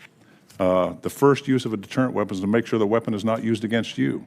Now, in order for that to happen, the adversary has to look at that and see a rational response. That would be the second priority, is to use that in response to that option. But the goal of that weapon is to make sure that weapon is not used on you. And this is particularly important, isn't it, General, as we face peer competitors, near-peer competitors, who may well have significantly larger conventional military forces than we do, and so that we don't find ourselves in a position where a disadvantage that we may have with conventional forces tempts aggression. Is that fair to say? So I never want to be at a disadvantage in any element of our architecture. I mean, I think it was Senator Inhofe, Senator Reid talked about disadvantages or places our adversaries are ahead of us. As far as I'm concerned, that should never happen in the United States of America, but that is happening, so I never want to be there. On the conventional side, we are still the most dominant conventional force on the planet. And if we can move our capabilities into an operation, we will dominate the battlefield today. That's where the threat of a low-yield nuclear weapon becomes at risk, because an adversary may see the opportunity to deploy conventional forces and have that short-term advantage, but eventually that advantage will turn. And that's where that escalation risk exists, and we have to be able to respond. Very good. Thank you so much, General. Thank you, Mr. Chairman. Thank you, Senator Hawley. Senator Kate. Thank you, Mr. Chair, and thanks to our witnesses. I want to return. I'm sorry that Senator Sullivan left. I want to return and say that 72,000 deaths, overdose deaths, is an emergency. 40,000 people died in 2017 by gun violence in the United States, murders and suicides. That would seem to me to be an emergency. The question isn't whether 72,000 drug deaths or 40,000 gun deaths are an emergency. The question is, should we allow a president to unilaterally declare it an emergency and to take $6 billion out of the Pentagon's budget to apply to a situation, General O'Shaughnessy, that you said the threats to our nation from our southern border are not military in nature? So the question that Congress and the Senate is going to grapple with in the next couple of weeks is, will we allow a president to declare that drug overdose deaths are an emergency, but the threat isn't military, and still we'll take $6 billion out of the defense budget to deal with it? Because if we set that precedent, I could certainly foresee a day when a president's going to say 40,000 gun deaths a year are an emergency, and why don't we take the money out of the Pentagon budget to deal with that? If we let the president take $6 billion out of the Pentagon's budget to deal with a non-military threat of drugs, then you guys are going to see money taken out of your budget for other emergencies as well. And that's the vote that we're all going to be casting in the next couple of weeks. General O'Shaughnessy, I applaud the honesty of your written testimony. It's 23 pages of testimony. The first section of it is threats, 5 pages. You identify 6 threats, nothing to do with the southern border. The second section is defending the homeland, 8 pages of testimony, 4 different domains. The last is southern approaches, and you acknowledge that it's not a military threat. We do have, and you focus in your 3 paragraphs of testimony on illegal narcotics. So the question we're going to have to vote on is, do we want the president to take Pentagon money for a threat that you acknowledge is non-military in nature? The president proposes $6 billion. The first chunk is $2.5 billion of drug interdiction money. And the Pentagon account on drug interdiction doesn't have $2.5 billion in it. Right now, ABC News this morning article, one of the 2 Pentagon funds the Trump administration plans to tap to help secure the southern border after declaring a national emergency has nowhere near the $2.5 billion that's projected for use. It has $85 million. Not $2.5 billion. It has $85 million that's available, and so the Pentagon is saying that they're going to have to reprogram or shift money from other accounts into the account to make the $2.5 billion. I gather, General O'Shaughnessy, from your testimony earlier, you do not yet know where the Pentagon plans to find the money to shift into the drug interdiction account to then take to use for the president's emergency. Is that correct? That's correct, Senator. That's beyond the purview of U.S. Northcom. That's something that OSD is working with the Joint Staff. Within the Pentagon, but not Northcom. That's correct. Secondly, I want to make sure I understand your testimony. So that's the $2.5 billion. The $2.5 billion to be taken is a fund that has $85 million in it.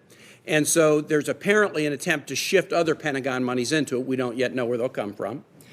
The second chunk is $3.5 billion out of MILCON, military construction projects. General O'Shaughnessy and Northcom, I gather, there are ongoing military construction projects as well as projects that you would like to do that either are further out or not yet funded, correct?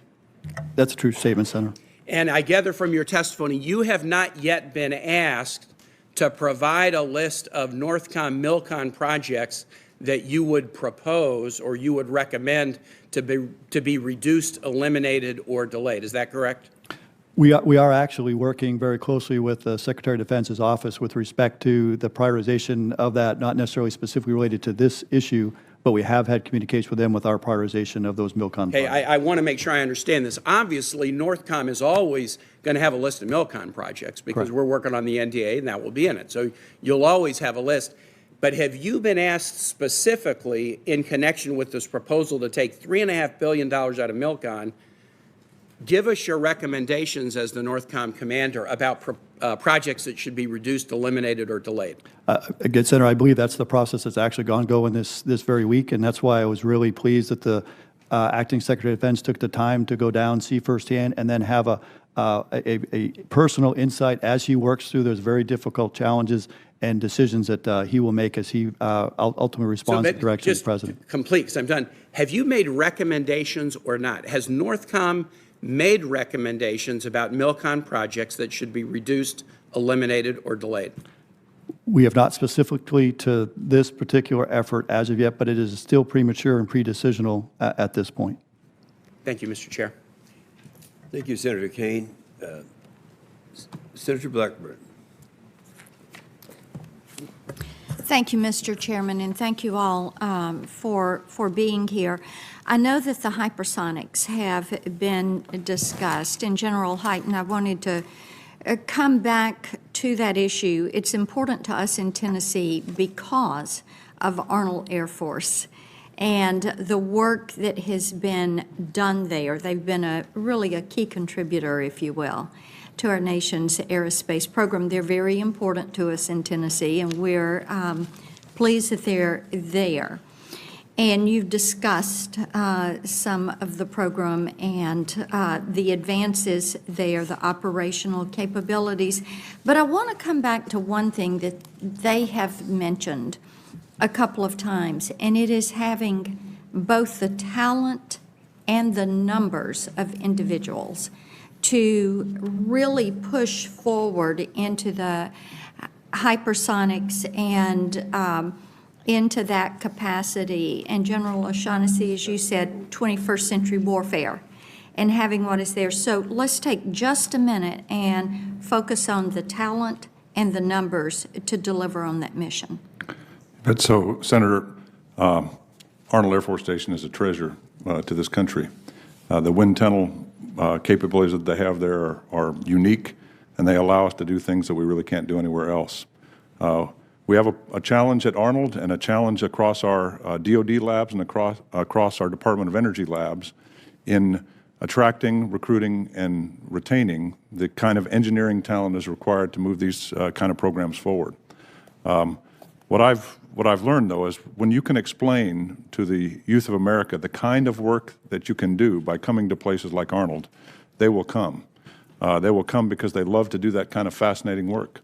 That's the same with Los Alamos or Livermore or Sandia or Rome Labs or any of our national labs. The key is then to be able to retain them because they'll be trained and they'll learn unique skills and they can go out and do anything. So we have to make sure we have the compensation that matches their talent, that we compete with the civilian sector in doing that. But the most important thing was we can provide them fascinating work. The one challenge I would say that we have to work at together, and the Department of Defense is looking at this, Congress is looking at this, is the time it takes some of these employees to get their clearances has been very demotivational for new employees. And it's causing some of them to leave because it takes years, in some cases, for them to get the high-level security clearances to work those issues.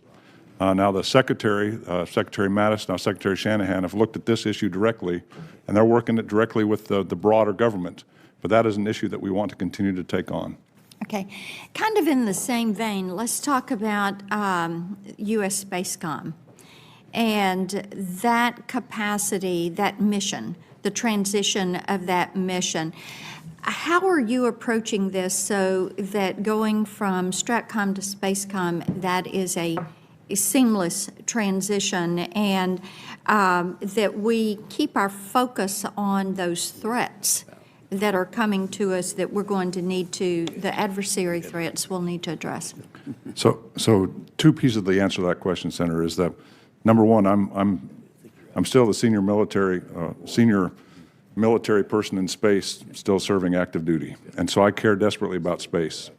But as a commander of Strategic Command, space will never be my number one priority. In fact, right now it's about number 3. The nuclear modernization and operations is number 1. Nuclear command and control is number 2. Space is my 3rd priority. And the importance of space in today's day and age, that's not good to have that priority. So we need a command that focuses on that, and the commander of that command, whoever that person is, he or she must have a focus on space 24 hours a day, 7 days a week, and that's why we're standing up a Space Command. One of the ways we're going to make sure we do that is because I was around when we transitioned the old U.S. Space Command to U.S. Strategic Command in 2002. Now we're kind of going back the other way.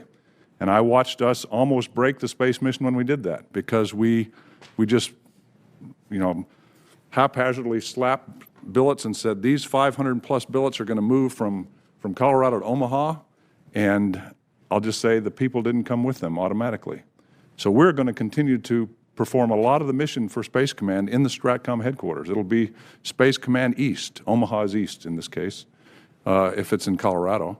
If it's in Florida, it'll be Space Command West. If it's in Alabama, it'll be Space Command West. Wherever it ends up, we're going to continue to support that because we don't know the final destination of where that's going to be. So we can't break the mission because we have threats to deal with today. So we'll make sure we cover both of those issues in dealing with the stand-up of Space Command. Okay.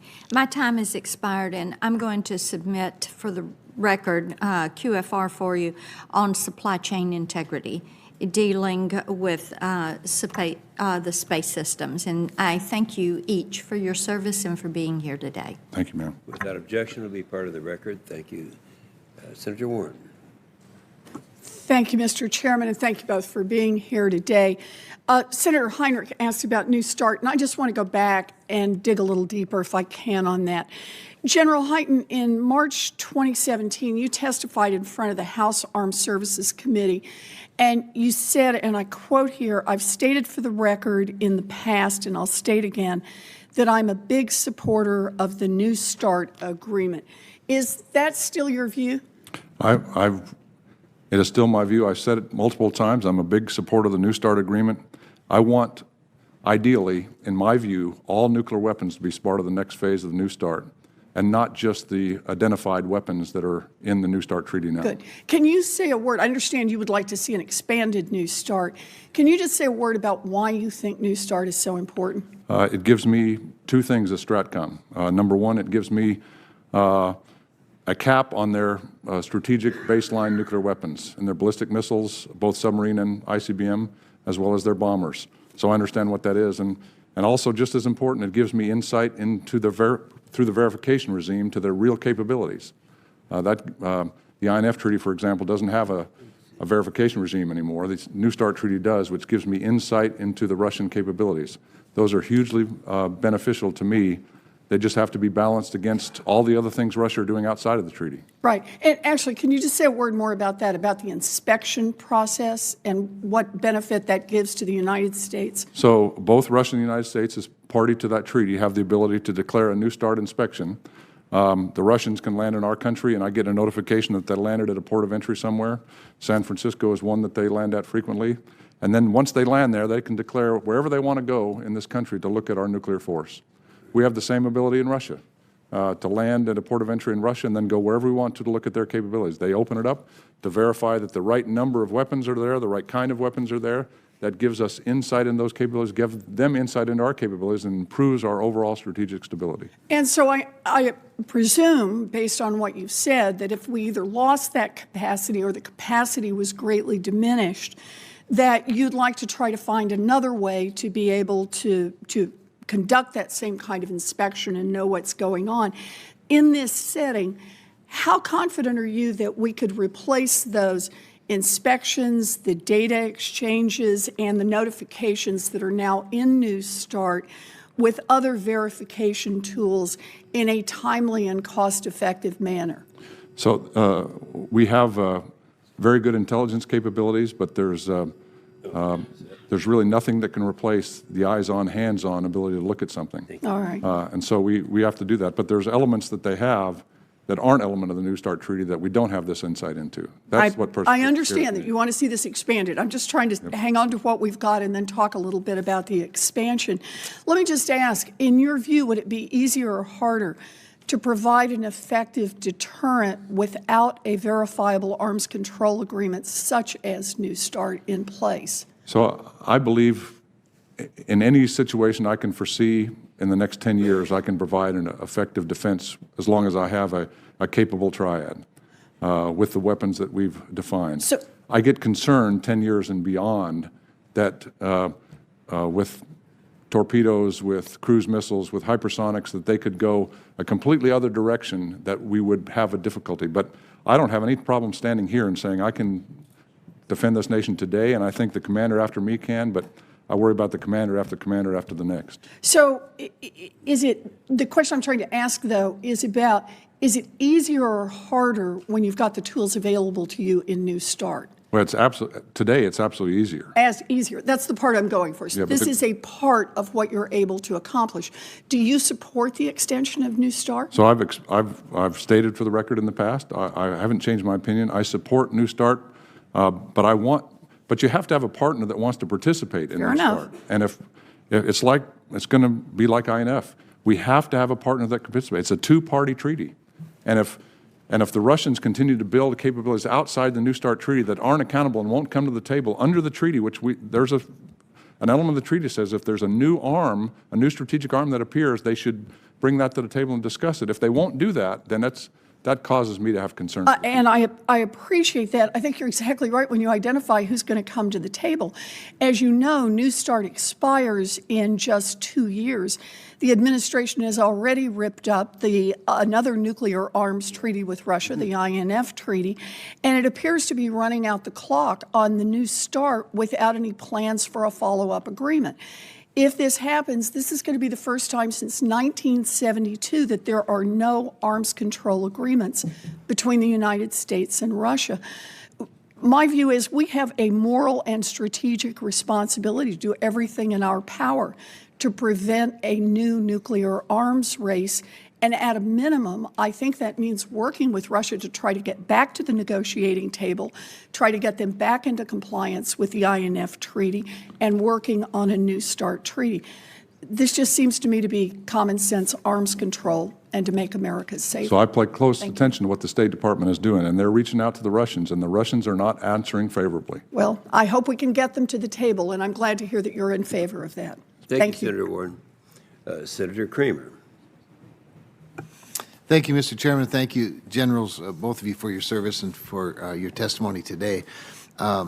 Since we talked a couple of weeks ago, General Hyten, I have completed my tour of bases in North Dakota. I went to all of them, and I want you to know that while Minot and Grand Forks were grateful, Cavalier was especially grateful that you asked specifically about them, and it was very encouraging. I will tell you, I'm new to this committee, as you know, and I've sat through enough briefings that have made me adequately frightened, but I feel much better having gone to the bases, and including our National Guard, ISR, and Global Hawk bases. It's fantastic. But with regard to modernization, General Hyten, I agree with you that one of the things that concerns me is not so much our capability of modernizing, but the speed with which we are able to do it. When we think about the history of 60 years ago, being able to build in 5 years, not just develop, but produce hundreds of ICBMs. That I don't even know if we could do that today. The timeline scares me. Do you have any specific thoughts on the bureaucracy itself and how we can improve the bureaucracy? And then, as I always like to say, what we as policymakers can do to help either knock down the hurdles or send the right signals so that we can meet the timeline that is facing us. So, Senator, thanks for going to Minot, Cavan, Grand Forks. They're pretty special places. And when you see the people, you should feel very, very good about this country. They're amazing people. But when you look at the challenges that we face in the future, I think Senator Peters asked General O'Shaughnessy what kept him awake at night, and General O'Shaughnessy answered Russia. What keeps me awake at night mostly is actually ourselves, because somehow we've lost the ability to go fast. I don't know where we lost that, but somewhere we lost the ability to go fast, and we better regain that, because right now we're dominant, and I can guarantee you today that STRATCOM can keep this nation secure, but we have to make sure that's the case. So we have to figure out how to go fast again, and so I can give you a lot of recommendations. I'd be glad to do that offline, but I'll give you one here. And the one recommendation I have is that we have to once again empower the people that actually build stuff. We have to empower in the military the 06 program directors. That's colonels and Navy captains that actually build things.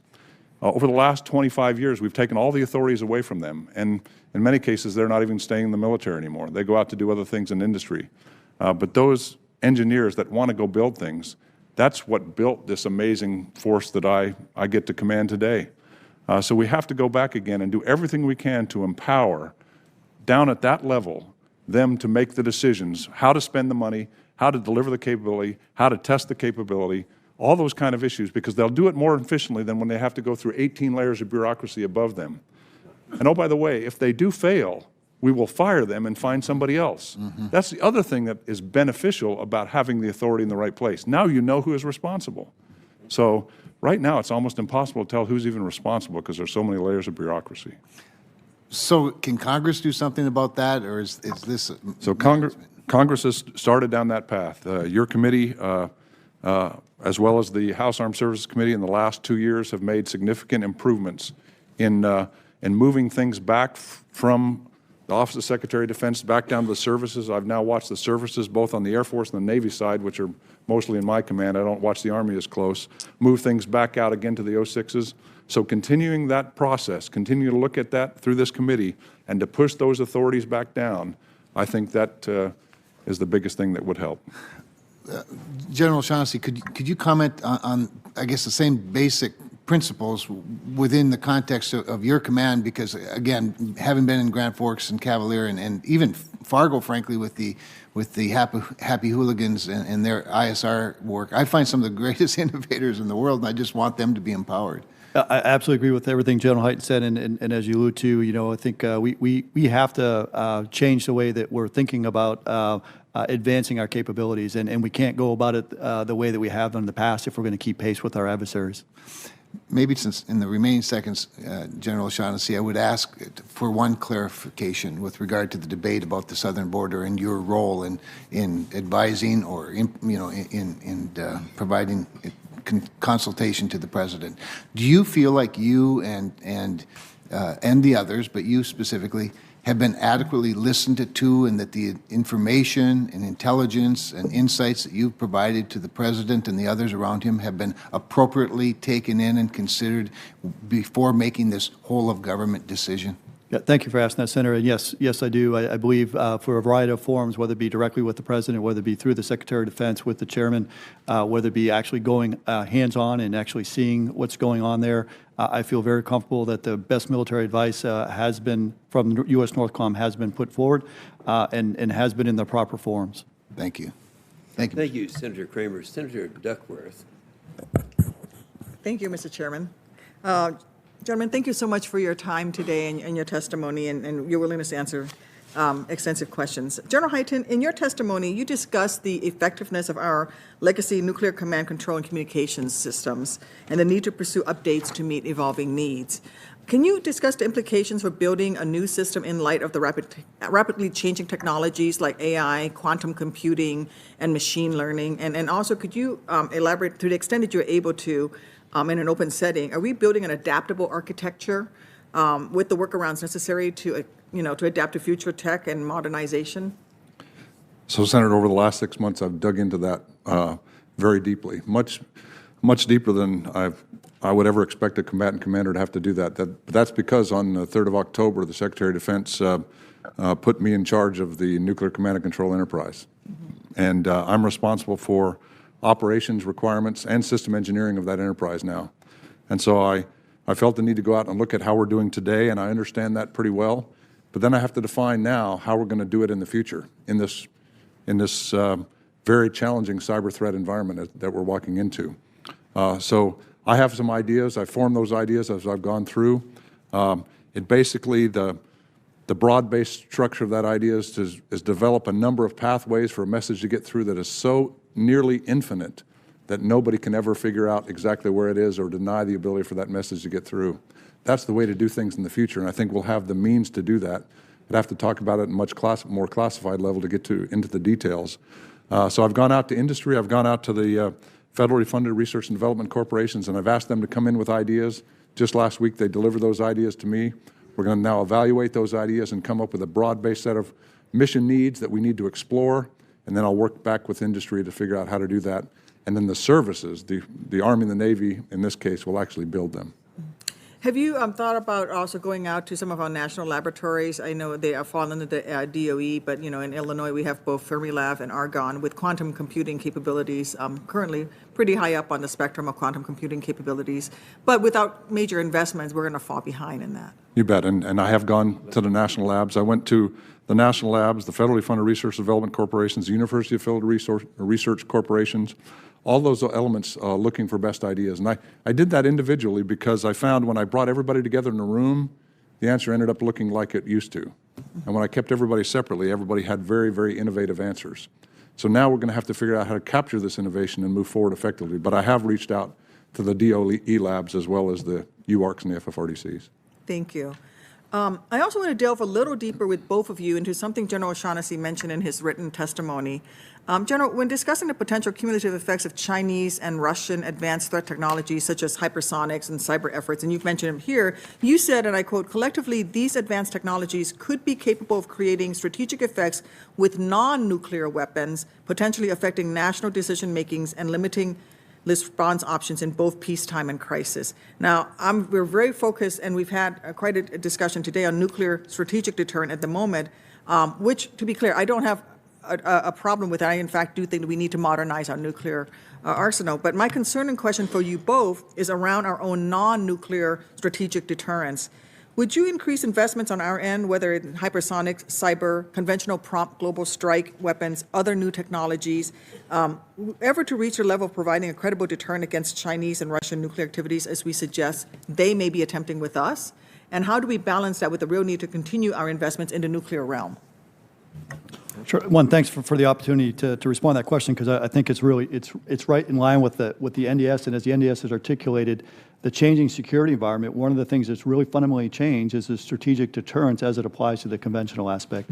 And so as we look at that, as General Hyten mentioned, the cost imposition, in other words, we have to be able to impose a cost if we're going to be able to deter. But there's also, especially on the conventional side, you have to be able to actually deny them their objectives.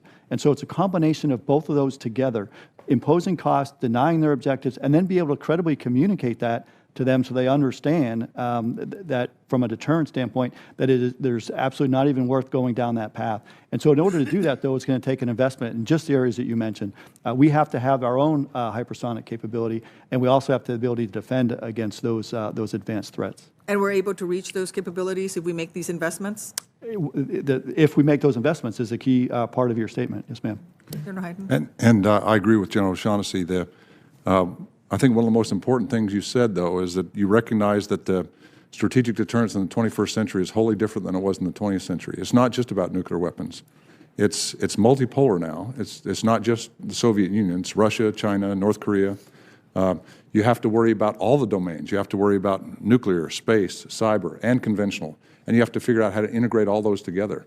At STRATCOM, we formed an academic alliance with 35 different universities to try to get them to start thinking about what is really needed in order to do this, not just in the technology side, but a policy and the strategy side as well. Thank you, General. Thank you, Mr. Chairman. Thank you, Senator Duckworth. Senator Perdue. Thank you, Mr. Chair, and thank you, gentlemen, for being with us today. General Hyten, I love the way you summarize this. Every time you come before us, you just get right down. You do what my wife asked us to do when we were raising kids, major on the majors, and thank you for that. But recap triad, command and control, space command are your top three priorities. I want to focus on the first one. You're facing 5 threats across 5 domains. I couldn't agree more that it's an integrated effort now. It's not just about the nuclear capability. Given that, though, the most salient comment I've heard today is we've lost our ability to go fast. And I lived in Asia. I've worked in China a good bit in my career. And I can tell you they can beat us to the corner on every single development. With our technology, with their technology, it doesn't matter. I want to focus on one part of our nuclear triad. I want to get to a second question very quickly. The Ohio class has served us well for decades, 4 or 5 decades in many cases, but it's aging.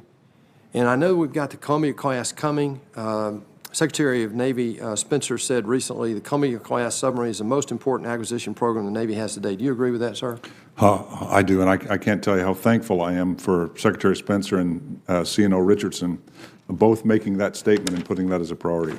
So we're going to procure, as I understand the schedule, the first Columbia class in FY21, and it'll take us to FY31 before that first delivery will be taken in the first seaworthy, I guess, trial will be done on that boat. Is that right? Operational capability by then. So how long does it take China to do the same thing? Actually, on the submarine side, it's been taking about just as long. But that's going to change between now and 2031, is that correct? That will change because you understand that we're experienced in submarines, and China is still fairly new in developing those capabilities. Can you give us an update on the development of that Columbia-class effort, and is 2031 still an appropriate date to expect on that? So I've done a deep dive look into every element of the triad. Again, kind of an odd thing for a combatant command to do, but it's because I'm so concerned about it. I want to look in depth into that issue. So I've gone with Admiral Caldwell, the head of Navy nuclear reactors, up to the shipyard at Electric Boat and done a deep dive. And when I went through that, I have to be honest, Senator, I was very concerned because there was so little margin in the overall schedule. And then over the last year, as the Navy has informed you guys, we've had some issues with welding of the missile silo in particular, right? With the missile tubes, absolutely. And because of that, a lot of that margin that was not too much before is even less now. It's still on the positive side, but if you're 10 years away and you're eating margin and not putting margin in, that causes me concern. Can you take a question away for the record to help us understand what we could do to shorten that gestation period? You bet. I'd be glad to come talk to you or take it for the record, either one. And I'd like an update on the Hong-20. This is the new long-range nuclear bomber, which effectively will give China now their first true triad capability, Right. if I understand that correct. Absolutely, and that discussion is better to have in a classified setting. I appreciate that, and I look forward to that. General O'Shaughnessy, I was just at the southern border. I agree with everything you just said. I know you were just there. I personally believe that we've got a human tragedy going on the border with people coming from all parts of the world, not just Central America. But the bigger crisis is the drug traffic that's coming through there. The first thing I want to get on the record, though, there have been 3 places where a wall has been built: California, Arizona, and Texas. And in those areas, the numbers I see is that human traffic across those borders where that barrier is placed dropped 95%. Do you agree with that? Senator, I do, and I would just add, again, within the last week, I've been twice to El Paso, meeting with the sector chief, meeting with the individual Border Patrol agents, and they confirm exactly that, is when a barrier is in place, as long as it has cover, in other words, you're actually having some sensing of it, and you have the ability to respond to it, it totally changes the flow, and they can funnel it into the areas that they want to, and CBP personnel to a person talk about the effectiveness that is part of their family of systems. Sir, thank you for your troops' help down there. I saw some of those troops, and the support that they're giving CBP is really remarkable. I was in McAllen sector in Texas. It's the most active sector we have now. So what we're doing is put barriers up. We push the activity to other sectors. So I went to what I think is the most active sector. They were telling me that an individual coming across the 2 cartels in Mexico that are at war and controlling that particular sector are very powerful. They pay $8,000 per person to the cartel to come through. The people that were arrested the night I was there on patrol with the CBP had no money in their pocket, not a dime. They each had a burner phone with 1 number in it, and it was for a support person in the U.S. that was part of the infrastructure here. My question for you is, can the U.S. military, on the drug side of this, if it's a $2 billion effort or business with regard to the human traffic, it's more than a $30 billion just in that sector for drugs coming through. There were more fentanyl that came through that sector last year, enough to kill every man, woman, and child in America. My question, sir, is what can the U.S. military do there that's within the realm of your responsibility as protectors of our country? Yes, sir. Thank you for the question, and to allow us to highlight some of the efforts that are ongoing and will continue. Our JTF North is actually about 190 individuals that are focused just exactly 100% on this. Some of the things we're able to provide are especially important is the intel aspect. Understanding the networks. We understand networks. We've been doing this for decades overseas. We understand how to get to the networks and then partner with our law enforcement agency partners to be able to actually get after those networks in ways that they may not have worked their way through. And so it's been very powerful having our intel folks as part of this. We also bring unique military capability that we are applying, whether it's the use of our Fort Huachuca unmanned aerial systems or whether it's our ground sensor platoons that deploy in there for training.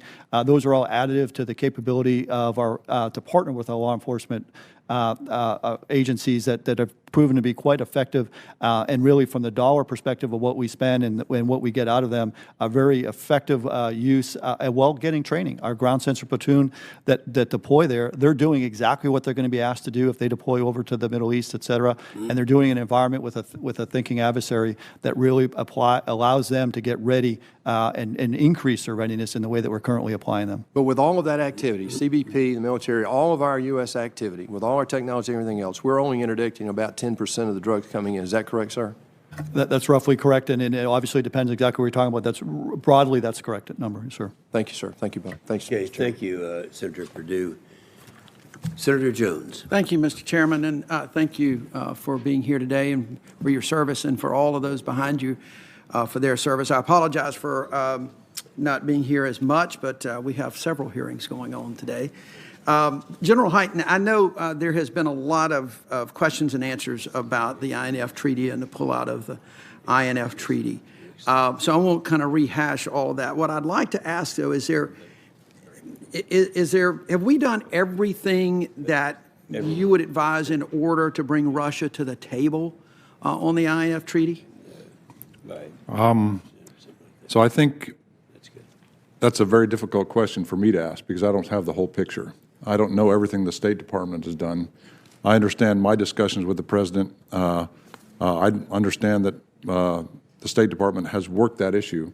So as far as I know, we've done everything humanly possible to try to bring Russia back into that. Every time I talk to the President about it, I want Russia in that treaty.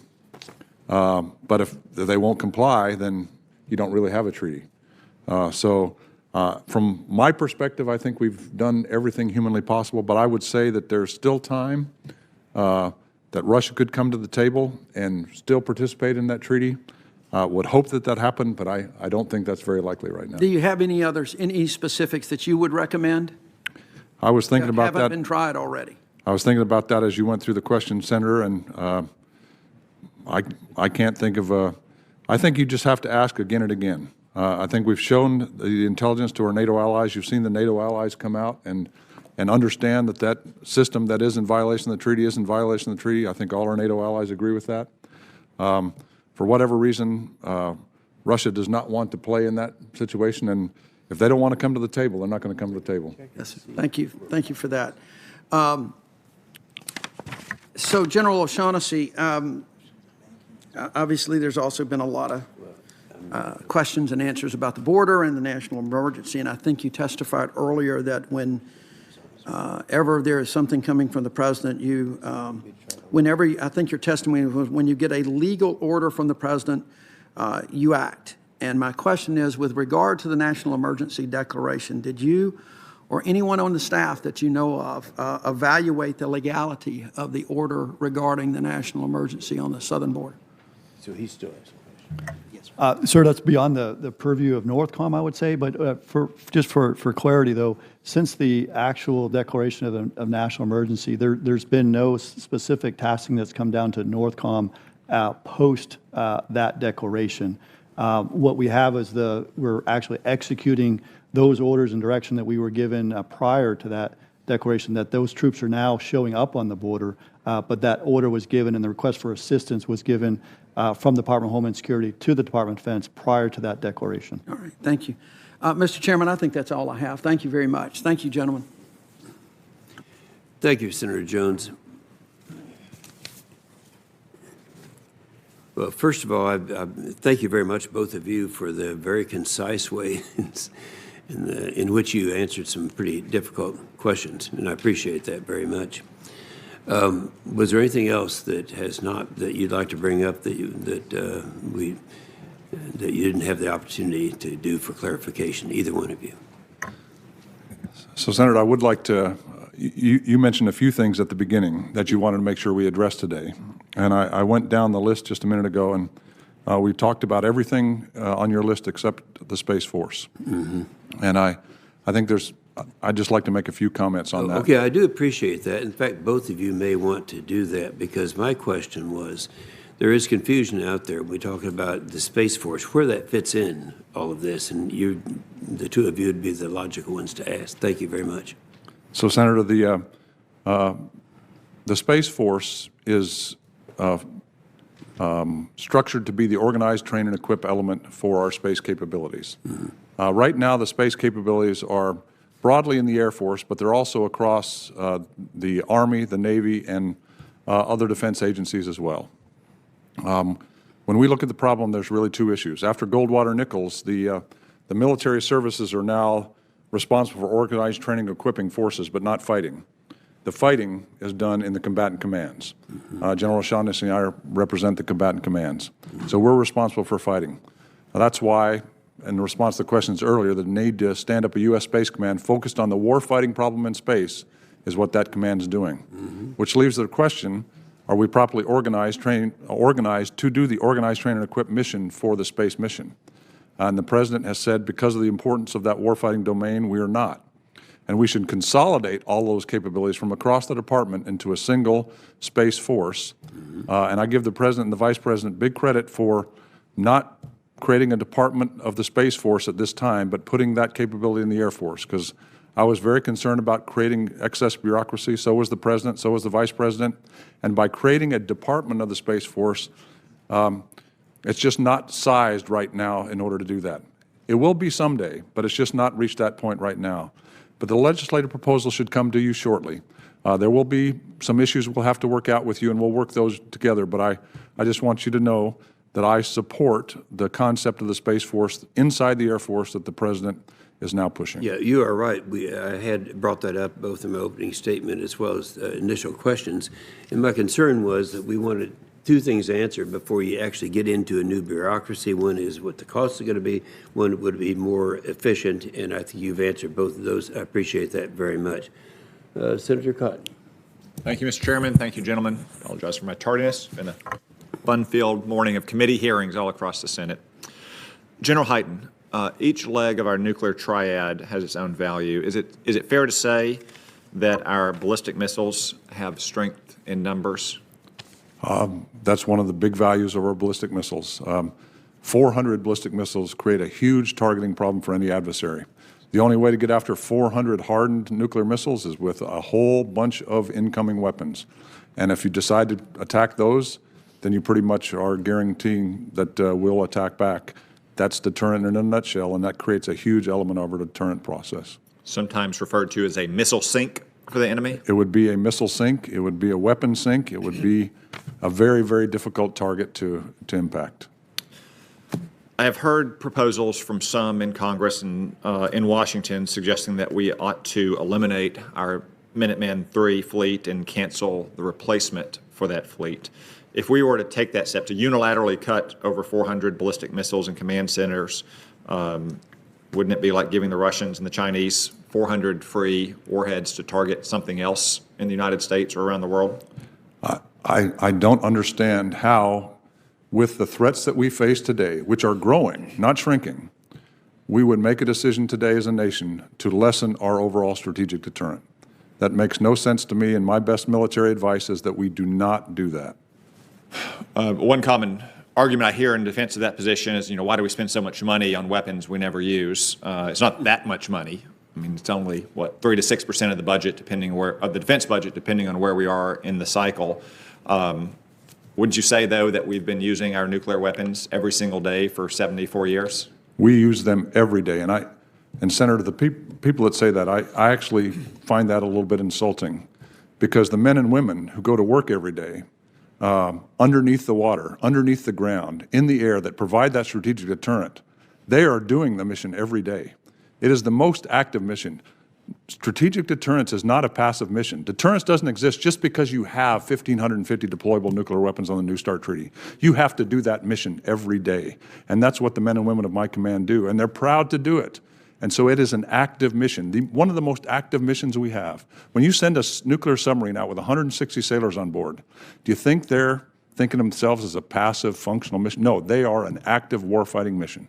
And the whole point of our nuclear deterrence, of the way we use that force, is not to launch and detonate those missiles, but to stop our adversaries from launching and detonating theirs to begin with. Secretary Mattis asked me, what's the use of nuclear weapons? Why do we have nuclear weapons? And the answer is to prevent others from using nuclear weapons on us. But in order to do that, you have to be ready. It's the Washington analogy. The best way to avoid war is to be prepared for war. If you're not prepared, you run the risk of an attack. And if Russia or China, or perhaps Russia and China combined, had clear, demonstrable nuclear overmatch against the United States, there's no doubt who would win if there were, in fact, a nuclear exchange. What impact would that have on the conventional forces and the strategic thinking of those nations as against the United States and our allies? In my opening statement, for the record, I said that nuclear war can't be fought. Can't be won, therefore it must never be fought. Therefore, we must be ready to fight it every day. That's the way I look at it. That's a complicated thing for some people to understand. But if you're not ready, somebody could take a step over the line. If there is an overmatch, somebody could think they could get away with it, and that could create the worst day in the history of the world, the worst day in the history of our country. We never want that to happen. In order to do that, I believe in peace through strength, not peace through unilateral disarmament. And if you were sitting in your position or in the head of state position in a country like Japan or South Korea that depends on the extended deterrence of the United States, and the United States weakened its nuclear triad or even eliminated one of their legs, what kind of influence would that have on your thinking? What I'd be concerned about from a U.S. perspective is that would cause some of our allies to decide they need their own nuclear deterrent. One of the goals we have as a country is to eliminate the proliferation of nuclear weapons, not just in our adversaries, but around the world. A world with fewer nuclear weapons is a better world, but we have to be able to defend ourselves. And so we want our allies to understand that we can defend them too. That's what extended deterrence is all about, and that means you have to be ready to support their contingencies as well. Thank you, General. I understand that some opponents of our nuclear force or critics of it say that we shouldn't start a new arms race or be engaged in an arms race. I'll simply observe, based on what you've said here today, that it's much cheaper to win an arms race than it is to lose a war. Yes, sir. Great. Thank you, Senator Cotton. Thank both of you. I'll repeat what I said earlier. This has been a really enlightening session, and you've been the right ones to be at the state. So thank you very much. We are adjourned. That was good.